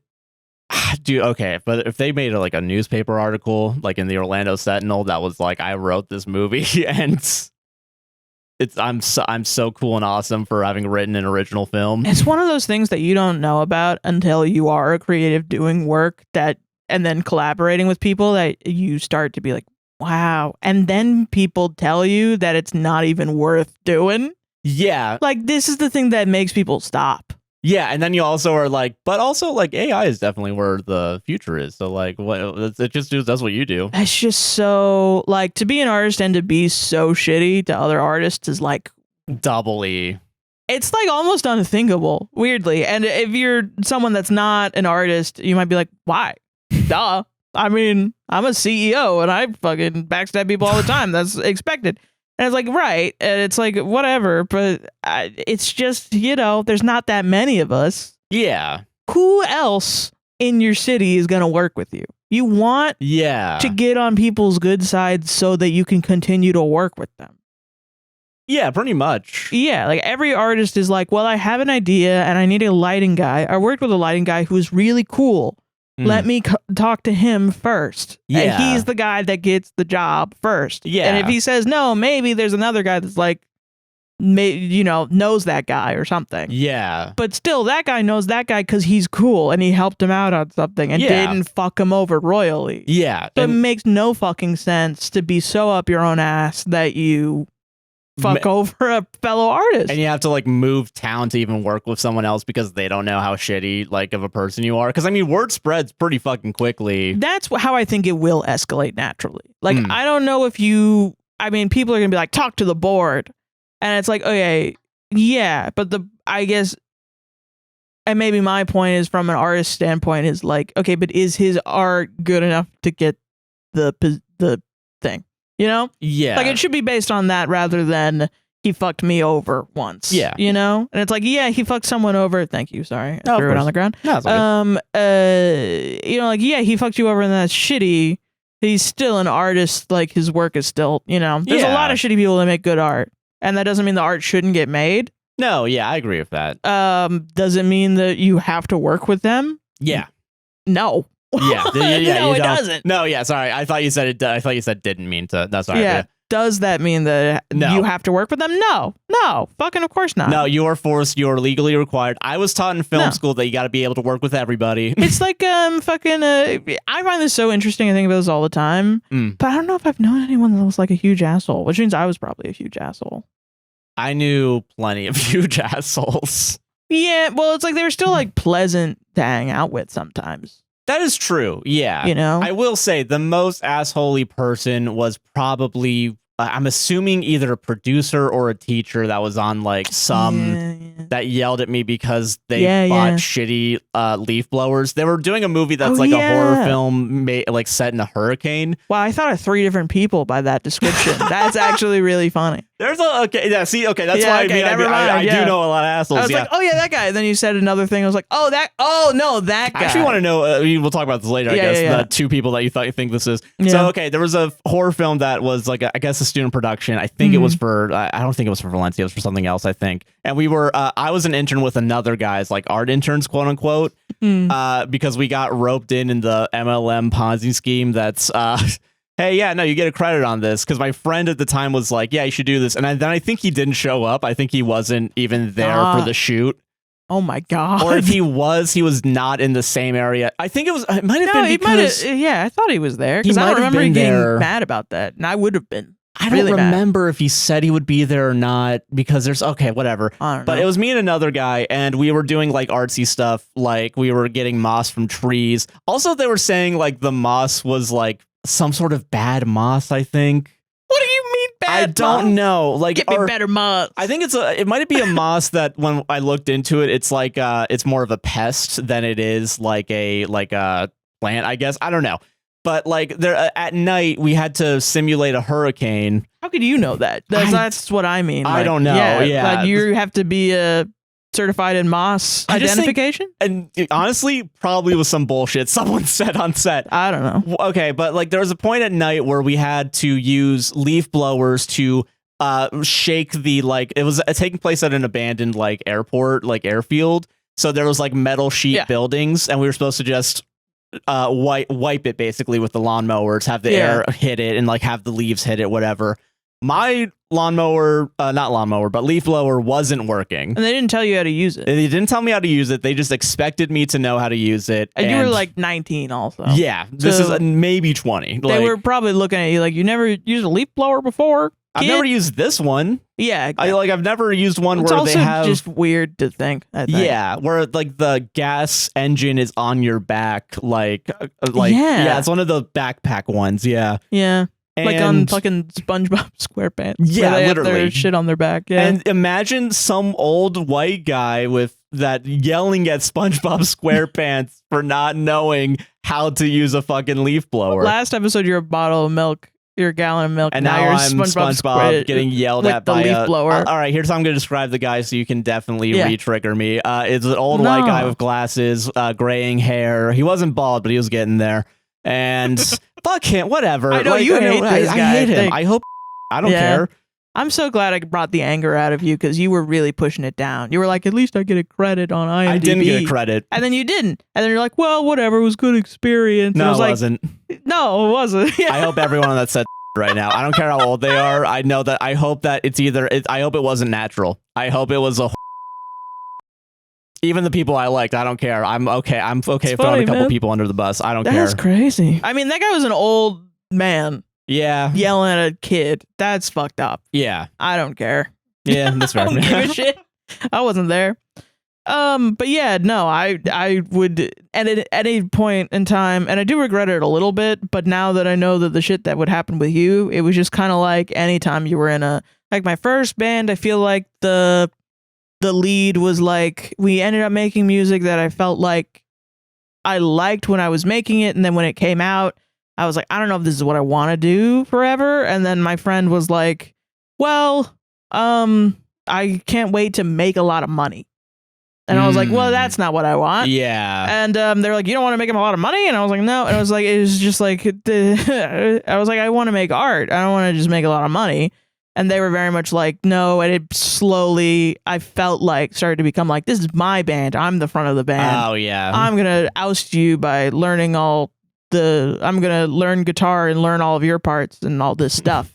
And they were like taking me and my other friends, like, they would play on my guitar, on my amp all the time. Our other friend was the only one with like a job that paid them any money. So he was constantly giving them gear that ended up at some point they hated me so much because we lived together and they just I don't know, when you're friends with someone, they just eventually started hating you. No, yeah. And they were so bad at communicating that they wouldn't speak to me unless we were in a band practice, and then they pretended to be friends with me. And then our other friend was like, you guys are so weird. Can you figure this out? And I was like, I don't know what's going on. She won't speak to me. Yeah. And I kept begging her to talk to me. And she wouldn't. She just wouldn't. And I was like, I can't keep doing this. I got to be real with you. And yeah. And so then I had a lot of guilt with that. And then me and that person, we had another band, and it was just, I don't know. After a while, it was like COVID hit and we weren't doing anything. Yeah. So really, it was like, nobody's fault. But it was just like, fair. You know, I wanted to do stuff. Yeah. And it was my relationship with music, it complicated it. And then, of course, in classical music, there's always a lot of assholes around. But most of them were nice, honestly. Eventually, at some point.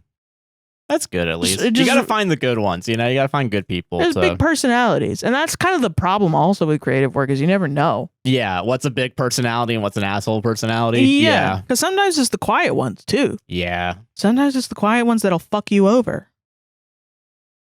Sarah is legally obligated to do a podcast every week for the rest of her life. No, I'm joking. No.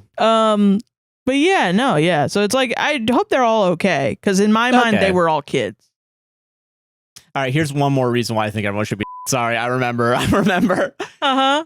I remember now it was a paid shoot for everybody else. And not you. Yeah. And I remember it because I think I saw someone get their check like in front of me. Because they had the mobile office like trailer. And that's where they were telling people to go get their checks. Whoa. Because people were like, I'm not going to work if I don't get fucking paid. Other people had that liberty. I didn't. That's crazy. I will say one time I did a Fiverr jingle for somebody and I redid it like twice for them off of shit that they never told me in the first place. Then they gave me a 1-star review. With no text on it. Awesome. Which tanked my review so bad because I only had 5 stars previously.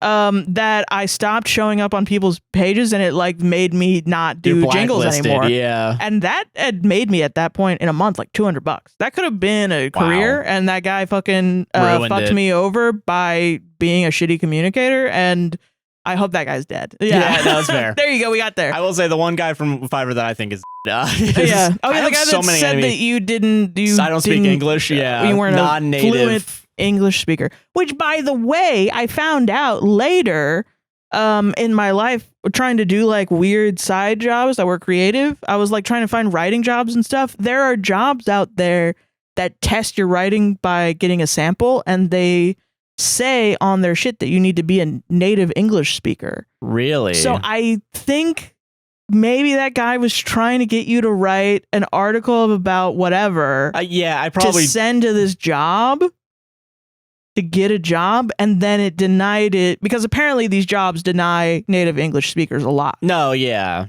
And said, no, you're not a native English speaker. So he put that on your review. Fuck him. Holy shit. Because it didn't make sense. You were obviously, you speak like when you write also, you were a very talented writer. So it didn't make sense. But like, that's a really common thing with people that want to do freelance writing with these jobs is they get denied at first for not being an English speaker. That sucks, man. Yeah. So this guy was just trying to get through this is pre-chat GPT. That is true. Yeah. Yeah. So. Damn. That's wild stuff, man. Anyway, not the asshole. Not the asshole. Yeah. I think at this point, just tell everyone. Just start a big rumor and ruin this person's life. They've done it themselves. They've done it themselves. You're just, you're helping out. You're being a good friend by helping. To be fair, like that's a lot.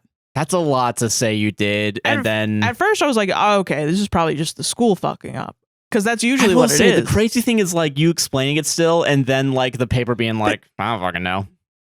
Well, okay, like, so this happened to me in high school where I was on a quiz bowl because I'm a fucking nerd, but I wasn't smart enough to do the trivia. So I tallied the scores every time. I was the scorekeeper on quiz bowl.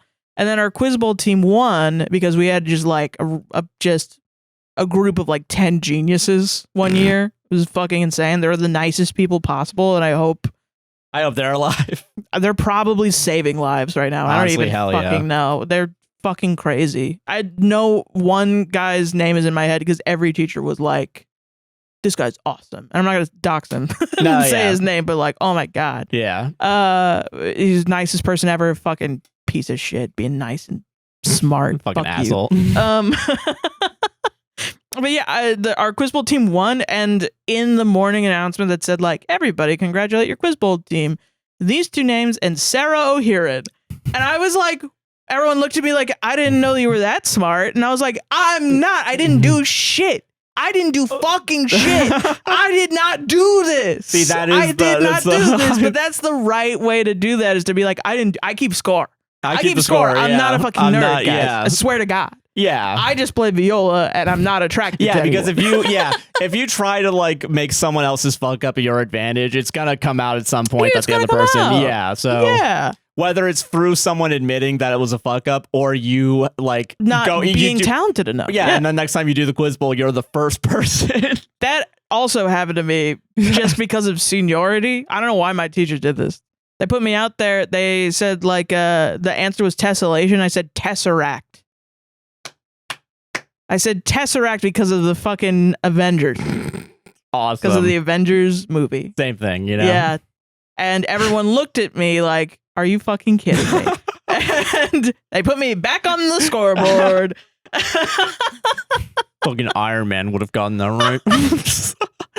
Oh man, this is so good. Avengers, that would be so cool. This is so fucking funny. Were you wearing a Captain America cosplay also? This was cool. I don't think I ever got put back on, honestly, after that. I think I genuinely was put on the scores after that. Your career ruined. Yeah, my Quiz Bowl career just straight up fucking ruined. Oh God. Not the only. It's fucking so awesome. Fucking awesome. Solved it. Yeah, not the asshole. So I first had sympathy for him, and then I find out if I had called and been like, put my name on the morning announcement. I want to be number one, baby. I did everything. I made a frame. Which listen, you did. Yeah, that is hard. That is hard. Your name deserves to be on it. But also, your name deserves to be on it. So does everybody else. No, yeah, everyone else does. Everyone else does also. Jeez. Fucking asshole. That's our show, man. Yeah, that's our show. Sarah, what plugs do you got? Hair plug. Same. Don't tell people that. No, okay. Why would you help me like that? We're really delirious. Anyway, you can follow me on Tumblr at That's O'Hearn, ThatSoHeeron. And that's on Tumblr, that's on Instagram, that's on Blue Sky. Drawn Bears every day of October. We'll probably by the end of the month have an art print of all the bears. Yeah. And I'll probably talk about it next month as well. Yeah. Depends. It'll be by the next episode. How about that? Give me a full week to get it out there. Yeah. Also mutual aid down below. Palestine, Congo, Sudan. Red cards to show your to translate from English to various languages your rights when dealing with ICE when they come to your door. And also Joey's GoFundMe is down there. Joey is a fan who is trans and is trying to get out of their small town in Ohio. Yeah. And you can send some money to a fan. Yeah. And help them. Help their lives. Yeah. Nice. And if you have any mutual aid links that you want to send me, you can go to thatsohearon.tumblr.com and send me a DM or at contact@apwstr.com. Yeah. That's the email. Yeah. Yeah. I'm Joshua Chinland on most things, a guy nicknamed JC on Twitch. I stream Tuesdays and Fridays, 5 p.m. Eastern time. I'm a Junimilk cart man till I die. Yeah. And if you're watching this podcast and you're enjoying it, again, if you enjoyed it, please like, comment, subscribe, and hit the gosh darn bell if you're watching on YouTube, and rate us 5 stars on Spotify and Apple Podcasts. Yeah. And check out our Patreon, Buy Me Coffees at those websites /APWSTR if you want to support financially. It helps out a lot. Thank you all for watching, and we'll see you all in the next one. Yeah. And also I just did a gaming stream where I just played straight up 4 hours of No, I'm Not a Human. On APWSTR Gaming, which I'll probably be doing next week as well. Yeah. Even when the podcast is not coming out. Yeah. But yeah, we're taking next week off. But enjoy your week, the next 2 weeks, everybody. Have a good one. Yeah, we'll be back. Yeah. All right, bye. Bye. Blah, la, la, la, la. Yeah. Blah, la, la. Did you hear me humming when I was in the shower? I don't know how long. Fuck. That sucks. To be fair, I was humming also because it was Chapel Roan. Okay, that's fair. Okay, cool. Sweet. Yeah. I think I'm still self-conscious about singing in the shower ever since. Really? Yeah. No. Huh. I will say, I think you sing good. I like it. Oh, thank you. I appreciate that. Yeah. I wasn't fishing for this. I wasn't. Yeah, you fucker were. Yeah, I was. I want everyone to know. So that way tomorrow when I do the you're gonna sing it like fucking James Dean. Yeah, dude. Fucking when I do the Chuck Mangione bit on Stardew Valley, where I tell everyone I don't care if you can't listen to it. I'm just humming along. I'm like, yeah, I'm in key. Shut up. So that's how you did the.